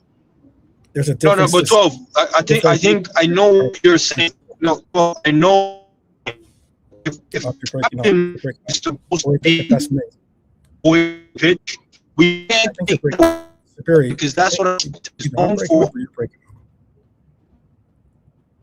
I think you're breaking up.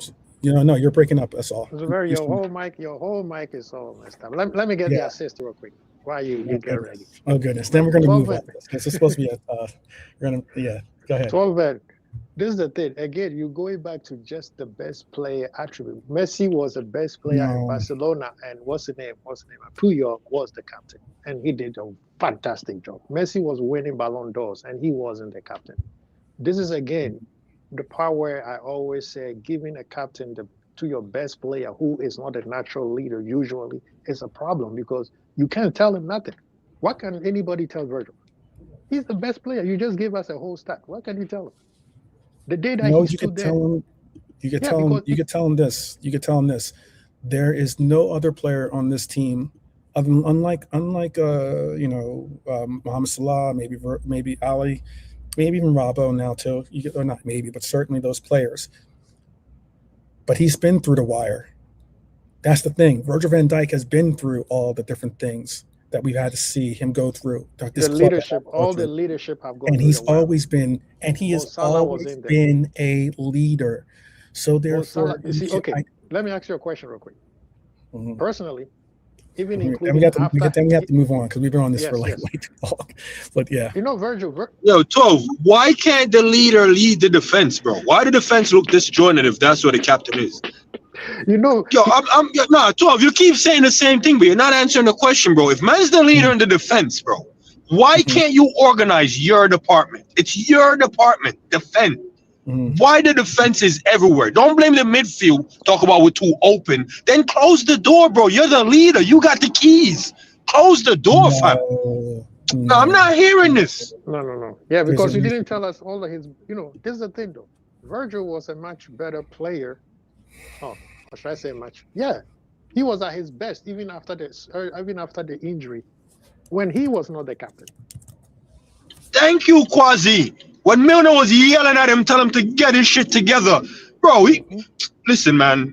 Ever since Virgil became a captain, bro, he's a shadow of himself. Yep. Virgil's always been a captain. He was a captain for our team for Holland before he was captain of Liverpool. I felt he played like a captain when Hendo still had the armband. He was the natural successor. We haven't got anybody else here as our captain and our best captain at the moment because there is not anybody else. Robbo. Allison. I never like having a goalie as captain, mate. It's good to have a goalie who kicks off and shouts and that, but he's got to be doing that without the armband. Buffon did it for club and country. No, Lee, there's a what did he reason for why you Club don't give a goalkeeper your captaincy. I'm a goalkeeper, and I would love to have been the captain, but a player's got to be able to be accessible to the referee. If there's something that he has to get in front of the referee and argue for his teammates. That's why you have a Don't get me wrong, there has been many good goalie captains. There's been a few, but I can't think of loads offhand. Usually what you want from a goalie is to be that sort of, voice, but from further back. I mean, he can only go near the ref when the ref's near the box or something. He can run out and get in the crowd and start shouting or something like Schmeichel used to do for United. Yeah, but look what they'll do. The armbands. I wouldn't anyway. Lee, this is what they would do. Because he's the goalkeeper and he can run to the other side of the thing, they would tell the referee, he is my co-captain. So he can talk to the ref.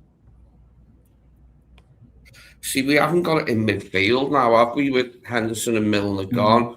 Genie maybe didn't shout a lot, but he did, he always played, with plenty of... but you see, this is the thing, though. And that, we haven't really got that now in midfield, have we? Fabinho gone as well, another one. The ones we replaced them with are quieter on the pitch, perhaps, even though some of them are captains for their country or whatever. They might be a bit quieter on the pitch, But Lee, check this out. Naturally, Szoboszlai, he does get involved a bit. He's captain for Hungary, and he's another one, maybe a bit quieter than what you'd like as a midfielder. As for getting on other players and getting to the ref first, to ask what the hell was that decision. No, I mean, you make a good point.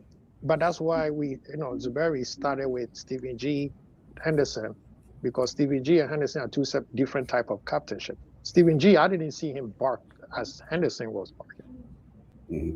You see what I mean? Yeah, that was always one of the things with Henderson. He was always very loud. It's something he must have picked up as a young player, to be very vocal on the pan. You could hear him, couldn't you, when you were watching the game? Sometimes you could hear his voice booming out.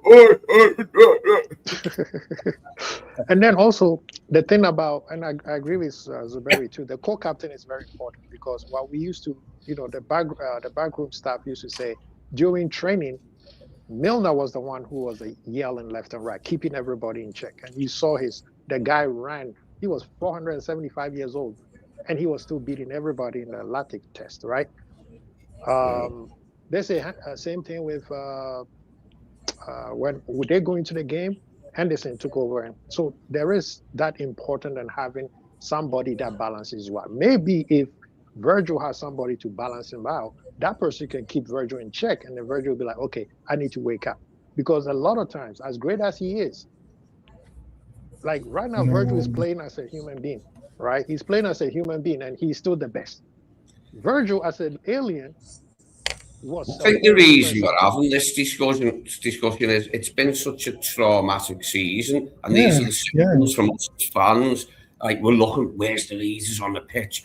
Virgil's meant to be captain, he isn't doing it, but really, it's just lacking throughout the squad now, isn't it? And it all emanates from the manager, probably, and this is what we're all feeling isn't it? And we're having this discussion now about where the leaders are, where tomorrow's leaders are, and all this. Right. Well, I mean, there's comments being said, and there's comments being said in the comment section that are kind of going, or questioning some of the statements that you guys are making. I brought them up somewhat, but I mean, investing in the team is one thing, but spending without common sense, that's all about Edwards.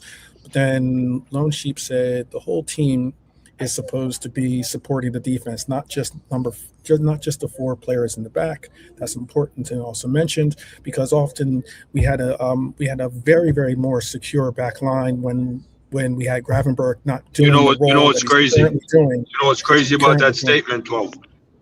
Salah has more tackles and runbacks this season than any other season he's been in.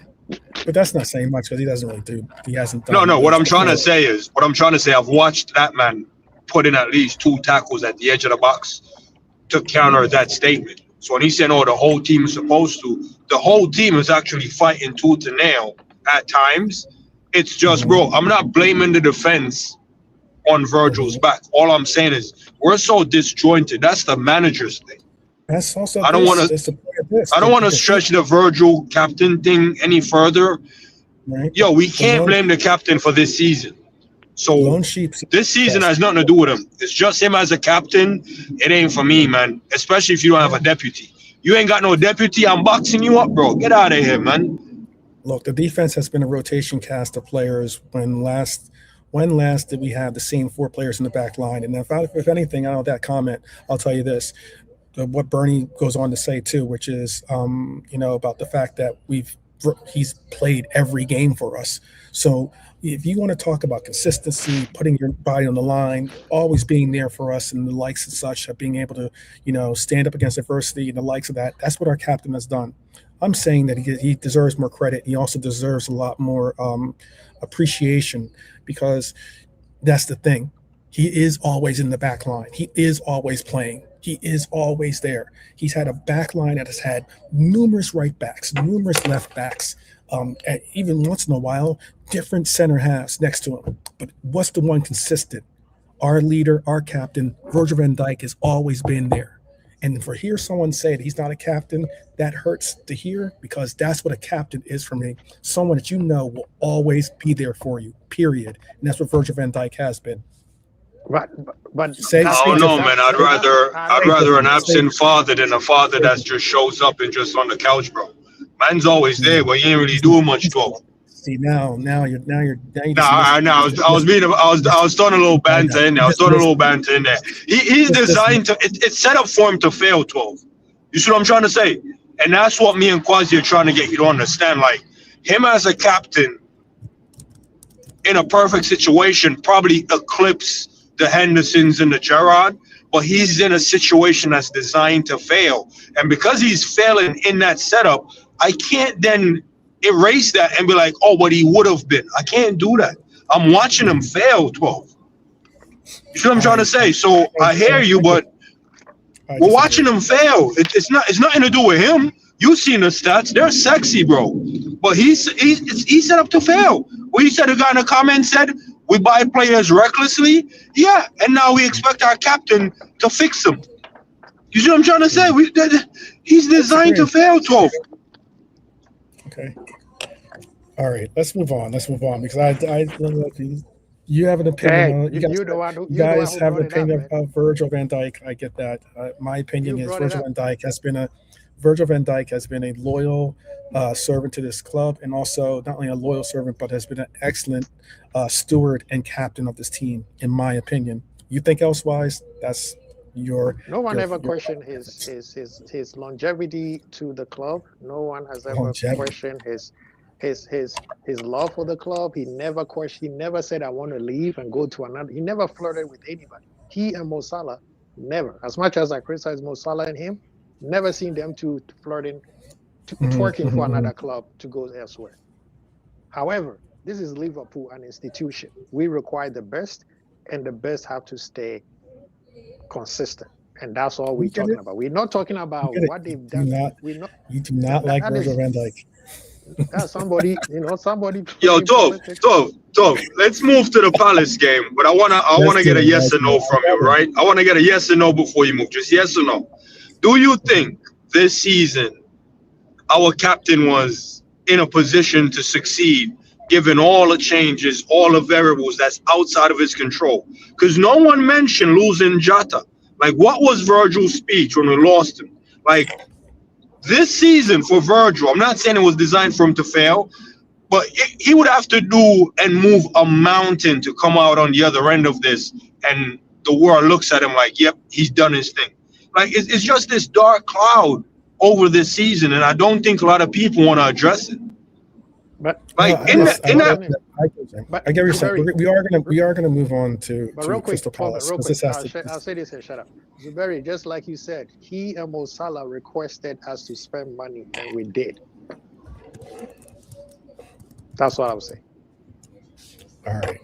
Well, again, we're going to be moving on to this Crystal Palace. It's supposed to be a Crystal Palace preview, but again, Virgil van Dijk. I think the conversation. I blame the host. I came in here Blame to the have a good host. time, and the host decided to talk about captain, try to corner me. That's because, talk about captain. That's what I wanted to do. I wanted to give proper respect to our captain. Definitely. He's still my captain, though. He's still my captain. It's okay. But then, you man over here fighting over captains, yeah? If we lose 3-0 to Palace, bro, Slot is out of here. Yeah. So we need to get to this Palace conversation quick. Yeah, my apologies. So we can get him out. I thought Kwasi was from Ghana, but apparently he's from Holland. Oh my God! Because he sounds more like his like Virgil's co-worker. But all good. No, let's get into this. I wanted to get into real quick about what this game Crystal Palace is going to be. Liverpool obviously have won the derby. We've gained some momentum. We're obviously out of our Champions League run, but that doesn't erase the 4 losses in the last 7. But certainly being consistent. Question marks also around this team about how we want to play, and why that's a dangerous question is because Palace has already beaten us 3 times this season. I'm going to ask the panel, do you feel confident going into this game, or does Palace's record against us really have you worried that we could lose? I feel confident. Yeah, I'm not 100% confident because it's this season and we've had we thought we'd turn the corner before, but we really need to get 3 wins in a row. Remember what that feels like. I don't see why we can't. They're a decent side, yes. They beat us 3 times this season, yes, but they're not exactly a bogey side for us. They're a side we have tanned time and again, and I don't see any reason why we can't beat them tomorrow. But it'd be our game. I just hope we can do it so we can put that extra distance between us and Chelsea while they're playing in the FA Cup. I mean, that's not got an easy-ish game on the face of it. We've got Newcastle, haven't they, at Stamford Bridge next. And Newcastle have been bombing lately. But it's not beyond the realms of possibility that they could also do us a favour in the same way the two Manchester clubs and Brighton have done. But yeah, I just want us to make that 10-point gap and get it. But it is a bit annoying as well to be beat by these 3 times this season. So yeah, I want it to be put right. Do you think that we have a better team than them? Yes. Then who? Yeah. Than Crystal Palace. Oh yeah. We got Quasi, other than obviously they have a better captain than us, but I mean, who else? They beat us 3 times. Nah, but 12, the team that beat us 3 times is not the same team we're facing because Eze was in one of them teams. Gehi was in one of them teams. So what I'm trying to say is I'm not saying Palace it's the weakest version of Palace we're getting. It's definitely a different version, and they may be getting a slightly worse version of us because now we're riddled with injuries. We're knackered. Confidence is on the floor. So they beat us when confidence was at an all-time high. Now confidence is on the floor. I don't know which Liverpool is going to turn up. So I'm with Lee. I think we'll sting them with a 1-0, possibly a 2-0. But it's tough keeping a clean sheet against a team that beat you 3 times already. It's just logically it doesn't even make sense. But it's football. I think we can hold them at a 1-0. I would say this, 12 man. We will beat them. The performance is going to be crap. I promise you that. But we will beat them. For us or them? Or for the entire game? No, for us. We're going to play poor just like we played against Everton. The thing is, right now, the guys, they know what the goal is. Get Champions League. And literally, they need, 2 more wins. And then after that, is a couple draws will get us there. The pressure is kind of off right now. Right now, it's like, let's just get Champions League and we start. Fuzzy, how do you know 2 wins and a couple draw gets us there? How you know these men are not trying to get that draw tomorrow? So Palace is tough, man. The reason why is because Chelsea is off. Brentford and Brighton are not consistent enough in the next couple games to say they will surpass us in 7 points, right? So that's what I'm saying. But with Aston Villa also have a higher chance to win the Europa. Mhm. Technically, there's 6 teams that can go to the Champions League, just like last season. So these players, I think there's 2 games coming up that they can win. After that, let's just say we don't pass Man U and Aston Villa stay 4th. The 5th spot, I think, is solidified. But these players, I think right now, is just, let's just finish the work. Let's just finish the work. Let's try not to get enough more injuries for the World Cup. And then next season, we go again. That's how I see it. So I think we will win. Right now, I've thrown away performance. I'm not going to see any good performance anytime soon. Shout out to Japan. Definitely big up Mizzy in the house. Lady B says she thinks Mo is picking his game up and Robbo is back because they are leaving. They are throwing the kitchen sink at it. The Derby win will bolster us to 2.0 tomorrow. I like it. Our chat has a lot, but see, that's what we need. We need OGs. We do have a lot to be cheerful about. That last gas Derby win was too funny, wasn't it?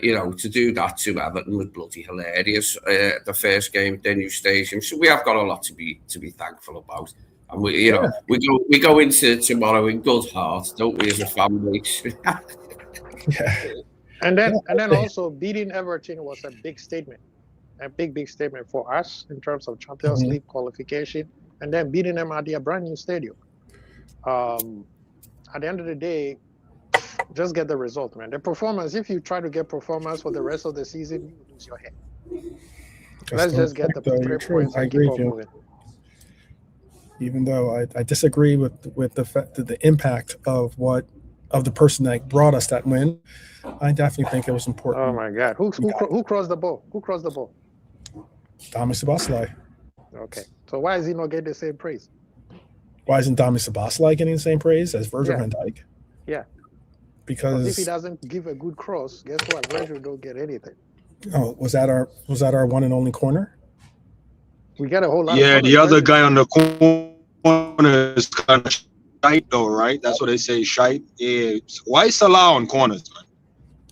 Let's focus on the game. So in the game, I don't want Salah on corners, and I think Salah's got control of your mic because he does do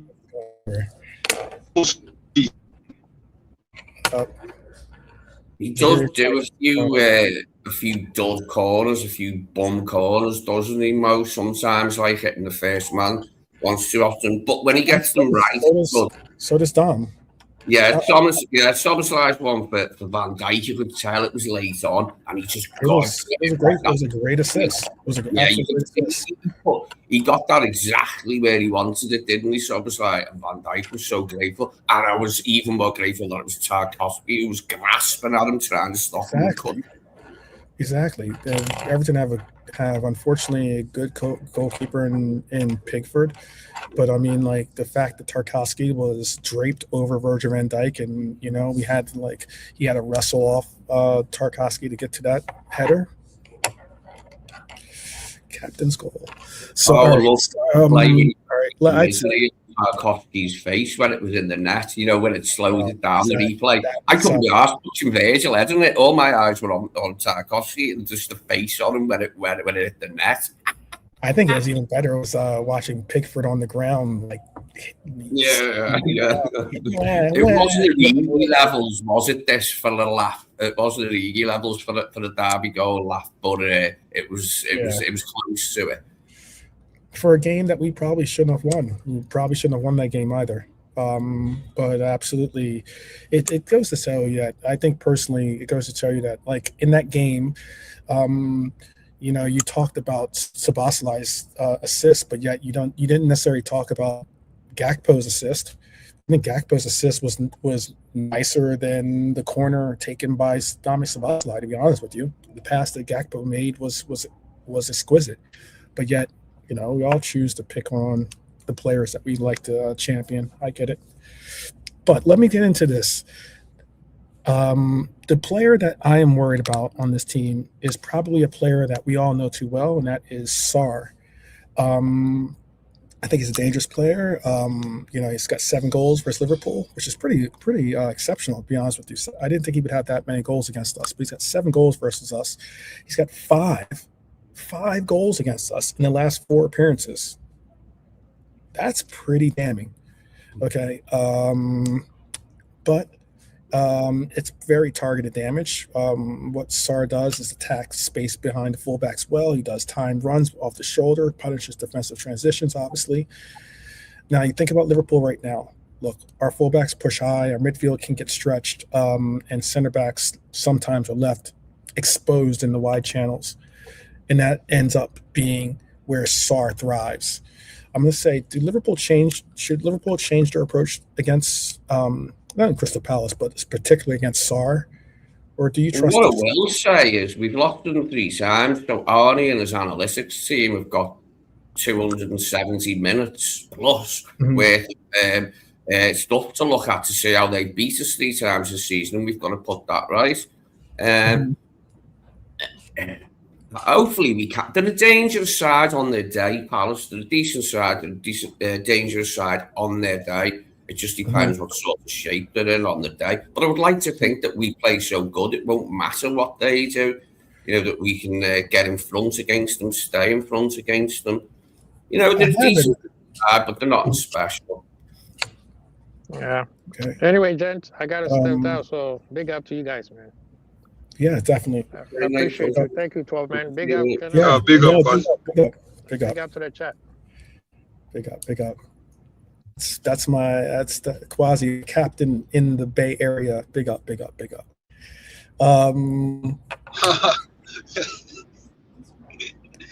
just want to stop. 12. I think setting up for Sarr is not a good strategy. Okay. By the way, let me say big up to the Terminator. It's good to see you, Terminator. Go ahead. It's in the chat. Yeah, I know. I think Lee is spot on. Like, we have to look back at the 3 games they beat us in and see where we went wrong. If I have to identify an area in the pitch, I'm always going to identify the midfield, because the midfield to me is the spine of success. Did we go too possession heavy and then they pick us off in moments? Did we try to press them and they just hit us with long balls? Like, I think we really need to look at those moments and don't mark them down as outliers. Like, our manager says fine margins a lot. And I'm going to be honest, man, when people talk about fine margins, they're basically telling me, yeah, I see that, but that's only one problem out of 100. You know what I mean? So we'll mark that one as an outlier. And then it happens 3 times, and then it's in one season. Like you said, one player scored 4 times. No, 5 goals. Was it 5 times in 4 appearances against us this season? Yep. Or listen, man, in the last 4 appearances. So that's been all against Klopp's. That's not an outlier. That's not an outlier. And the crazy thing is, he's not Palace's most dangerous player. Probably not.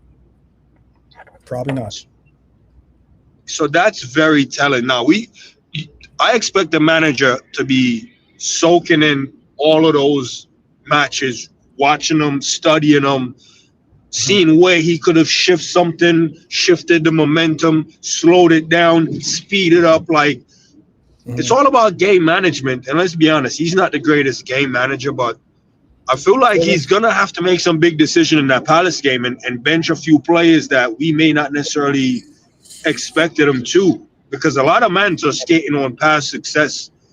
And that's where I was going to get to. Where do we go with, for instance, we all know what is our back line going to be, because there's no guarantee. Gomez is back, by the way, but there's no guarantee that Gomez starts at right back, which is more of a natural selection. Could it be Curtis Jones again, or is it going to be Dame Szoboszlai in the right back role?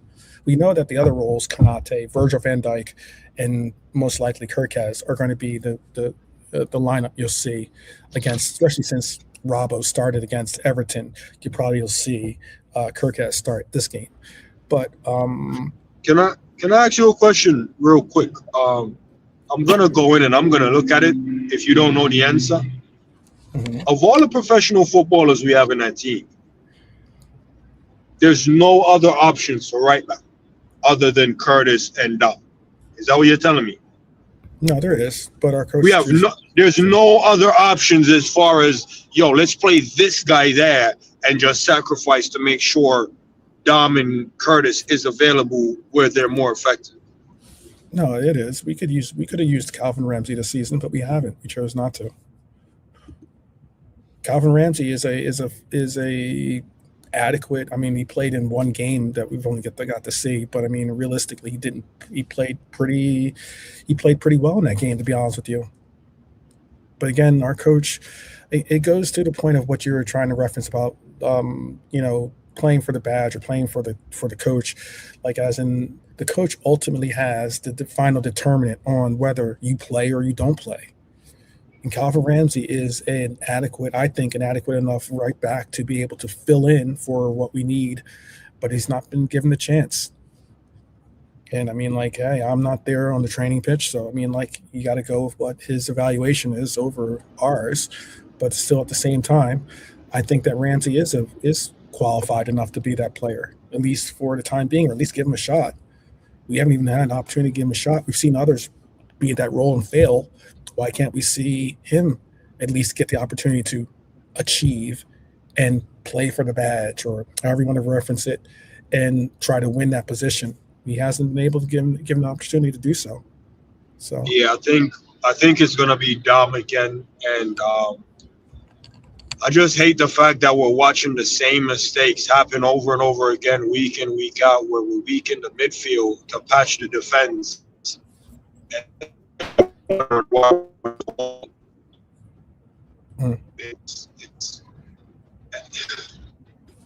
It's really just, to be honest, and I don't think we're going to see anything different.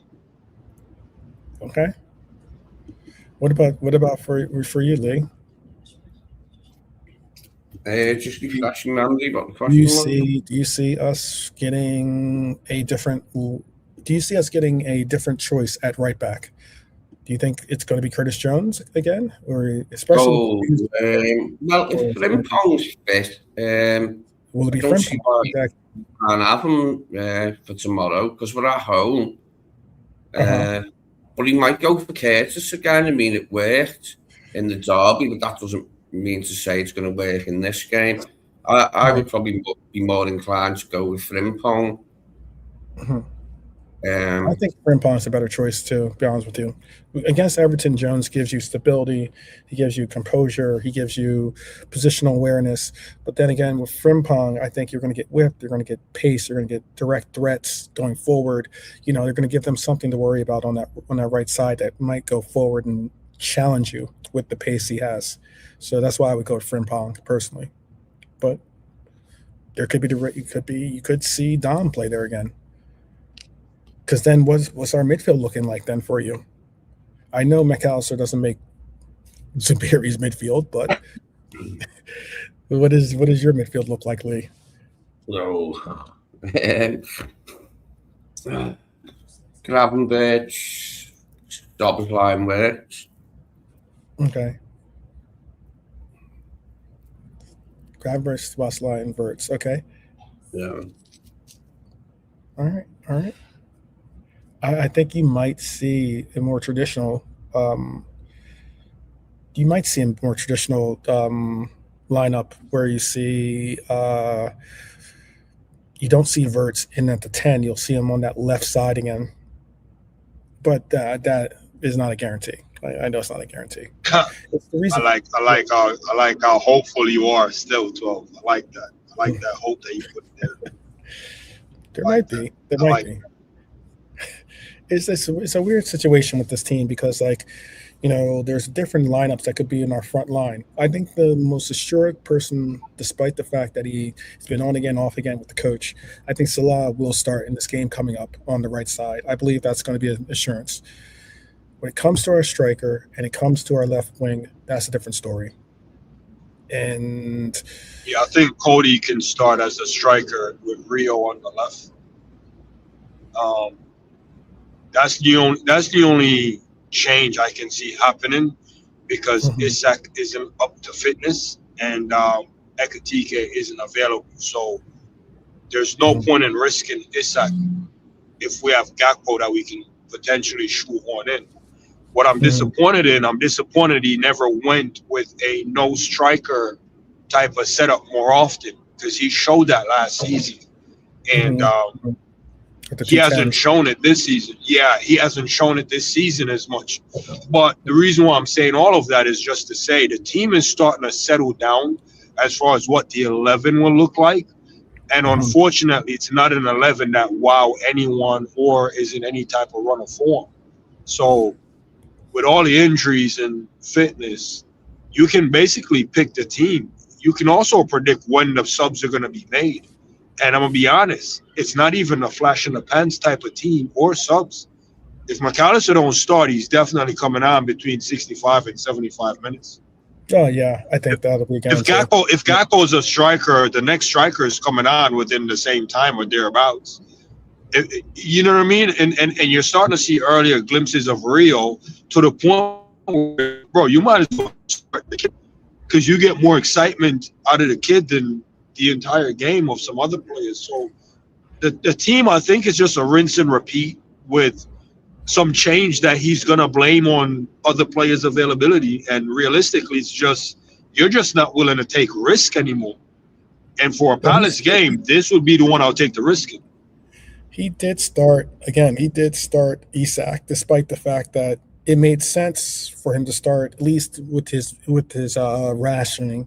It made sense for him to start Isak against PSG if you only have limited time to start him and play him.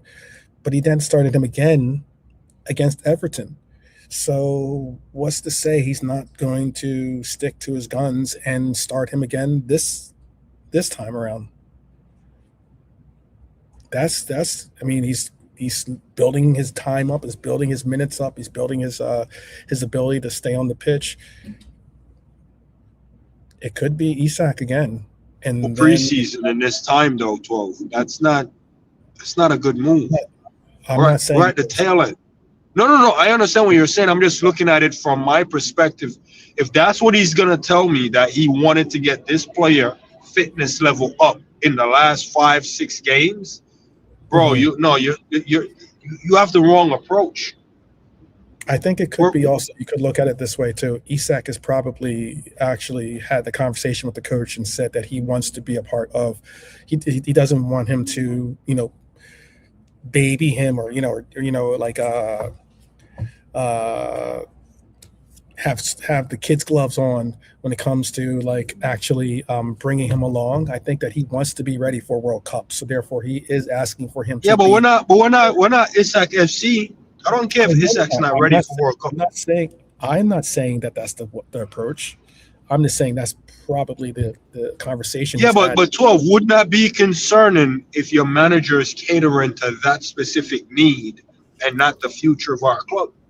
Our future of our club is hanging in the balance. I don't care if Isak don't go to World Cup.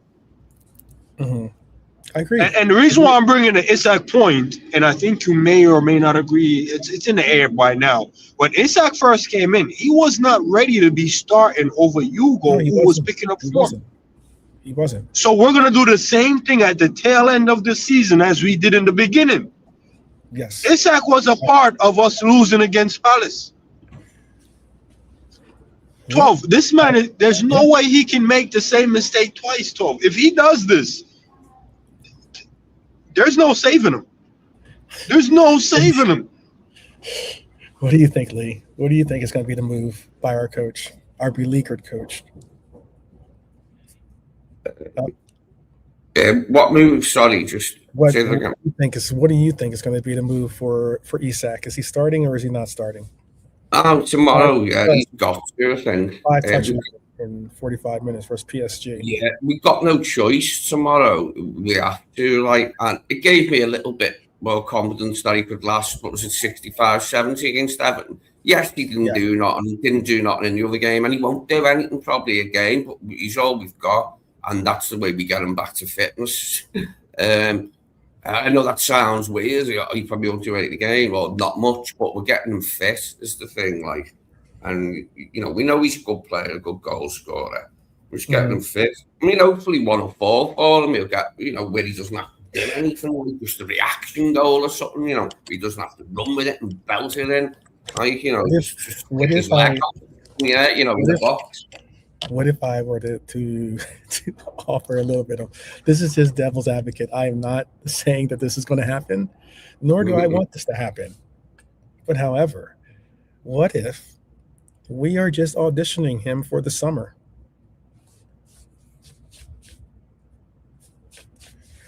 What do you mean? Like to get rid of him?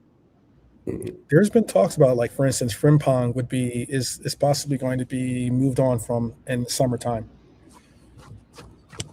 No, but if we start to sell Frimpong straight away, you know what I mean? And clubs would be like, "Why are you selling them?" And what would we tell them? Like, you know what I mean? They'd be like, "How come you?" There's no audition to him. If there's an audition, the guy's late to his own audition. Did you know that they had him running during halftime? No, I know, too, but I'm just saying, are you aware they had Isak running during halftime? Mm-hmm. What I'm trying to say is, I know Lee is saying we don't have no option. We have Gakpo. We have options. They're just not great. And I'd rather go with a guy who's supposedly fit to be able to run around than an unproven guy. Isak is unproven. We know of his past quality, but he's unproven. We cannot go in the tail end with someone who's unproven. Rio is proven to be exciting, takes his man on, stick him on the wing. Let the kid run the last 5-6 games out to showcase his quality and get his confidence up. Building up in Isak makes no sense at this stage of the season. He's never been reliable. I'm not disagreeing on that. What it is for me, saying like Isak, right? He could score at any moment. He is like less than half fit. We all realise this. But he's one of those guys who can score at any moment, like, just the right circumstances and put us in front. And then his job would be done for the day, basically. Then we could take him off, maybe then.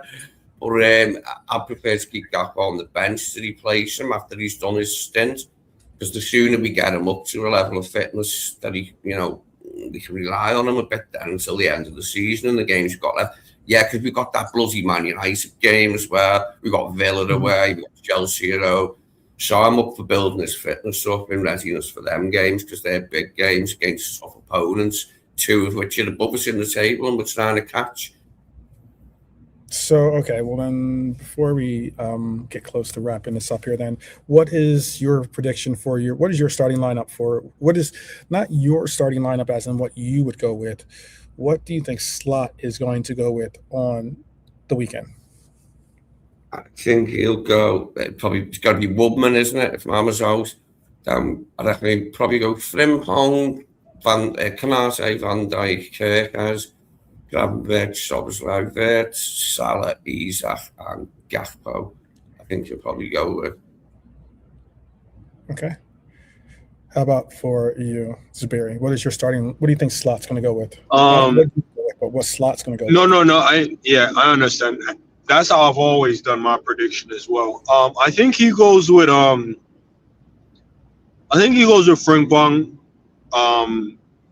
Canate, VVD, and Kerkez. Through the middle, I could see it be Gravenberch, Szoboszlai, and McAllister. Wirtz looks like he got beat up by Everton, man. I don't think, like, Wirtz's physique, I think Wirtz will come on for like a McAllister later on or something like that. And because we need to start rotating the middle a little bit better also. Up top, I can see it being Rio and it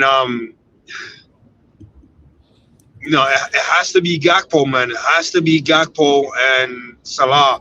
But I can see Slot doing Gakpo, Isak, and Salah and then make the changes in the second half. Like, put a team out that can win it in the first half and then kind of coast through the second, which is why he'll probably take off Isak and rotate Gakpo through the middle to limit his runs and stuff like that so he can get a breather. So that's how I think it'll go.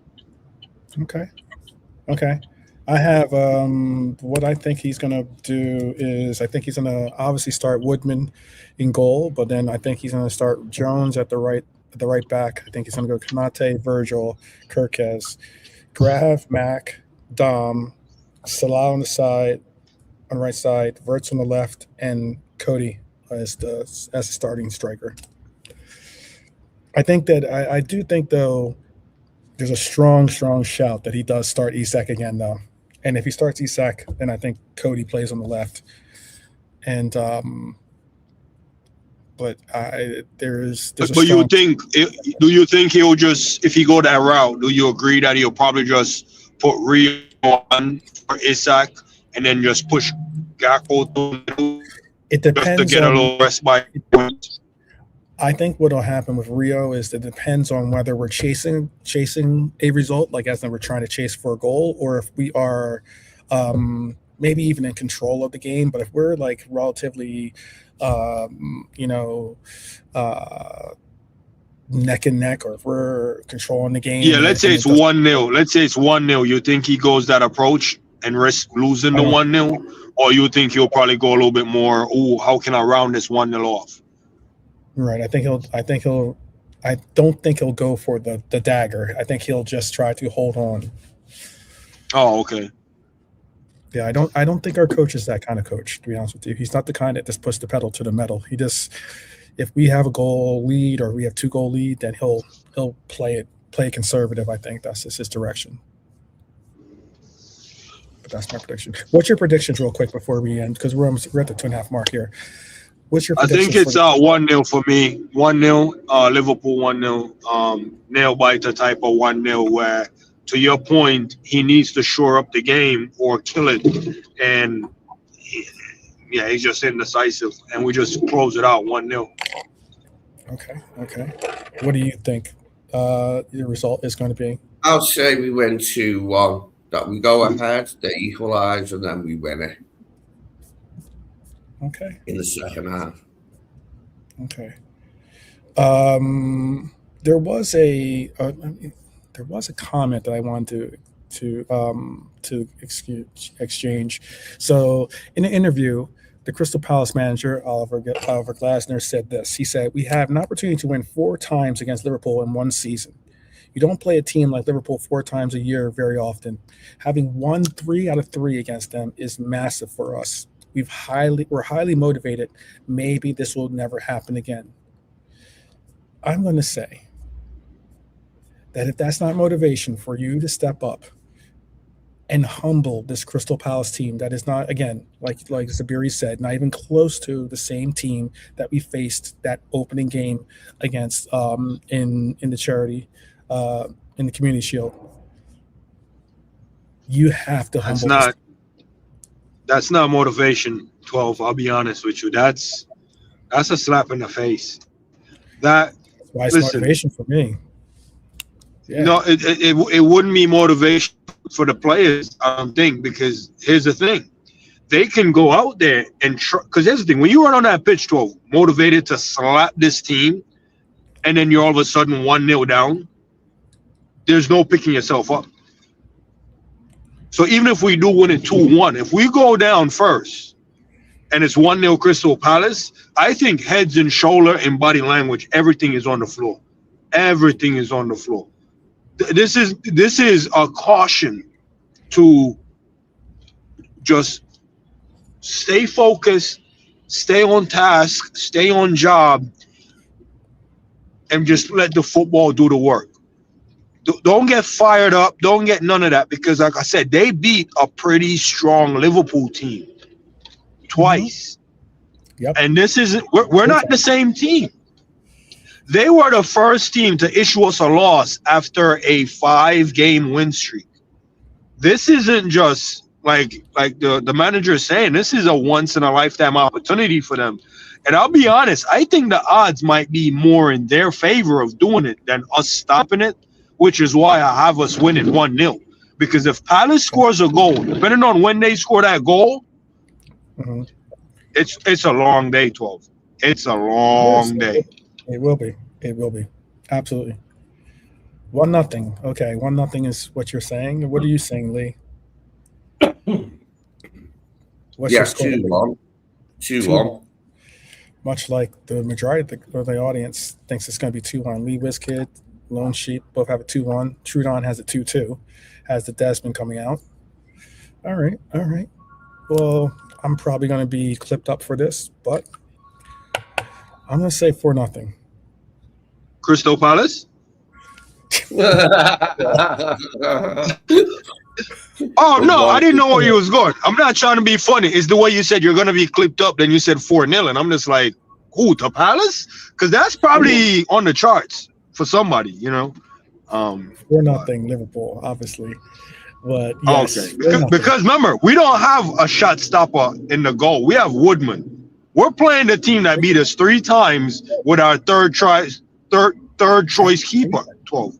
I get that, but you know what? We also have in goalkeeping right now, which is a difference than Marmadashvili, who I do think is a good goalkeeper, but I don't rate his ability to play with the ball at his feet. And that is, we could possibly see some decent distribution from our goalkeeper. Well, you just made me nervous, man. We could see Karius level performance out of Woodman because we haven't seen enough of Woodman to know what he's about. We can see some Raya fumbling. We can see something. We don't know what we're in for with Woodman. All right. And 6 games is a lot to find out. That's all I'm saying. I got you. Great conversation by Quasi, by Zabiri, by Lee, you in the chat. Thank you all for joining. Jeez, guys. I always end the shows with a little Reds moment of Zen. But like I said, shout out to the panel for joining us. Thank you, Zabiri, for joining us today, especially. I know that you're a working man. Appreciate it. And yeah, it's always a pleasure to have one of our Reds on. I would always like to say this. Look, for those that don't believe in the aura and everything else about Liverpool and how it's maybe gone down a little bit, you know, the glimmer of Liverpool, the Liverpool on the hill type situation has gone down in the sense of the appeal. I'll say this. There was a shout out from a particular individual. There, you know, Quasi might not rate Messi, but his son rates Liverpool. And I'll give you this. There was a shout that he said some could say the mere suggestion of our daily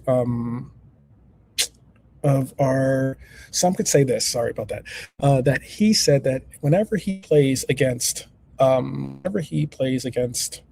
his son Matteo, whenever he talks about him, is a Liverpool fan. And whenever they're training with each other, when, you know, sometimes a son and father train with each other in the yard, he tells him, I'm Liverpool and I'll beat you 4-0.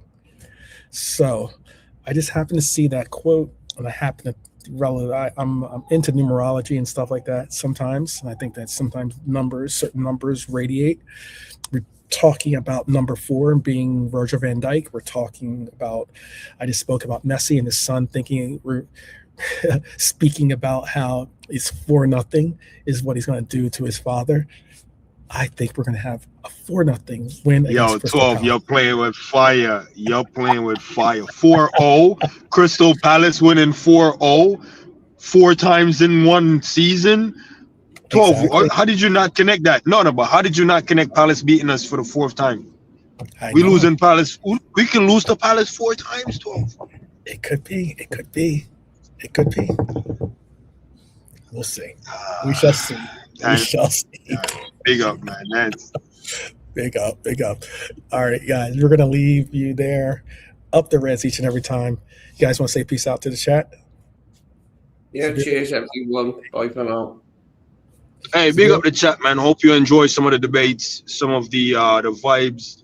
I know there might be some things you guys don't necessarily resonated with, but I don't want to apologize for those, but just know, it's just conversations, man. It's just vibes. I definitely just like to come in, challenge certain ideas and viewpoints. I don't really die on any specific points. It's just conversation. You know, it's football. We talk. I don't I don't hang my hat on no one take. You know, I have VVD shirt, Kanate shirt, Trent shirt. And I'm gonna be honest with you, man. Them 3 guys is making me hate the shirt, but I rate them, man, back in them days. You know what I mean? But now, man, listen, it's just football. It changes. Mood changes. And right now, Crystal Palace need to know, fam, listen, you got 3. You can't get them all, man. You know what I mean? You can't get them all. Hold this 1-0. Hope you run till your lungs bust, but we're still beating you 1-0, man. There you go. There you go. We'll see. 4-0. We'll see. 4-0, 1-0. Just get the W. That's the most important thing. All right, guys. We'll see you tomorrow. Take care.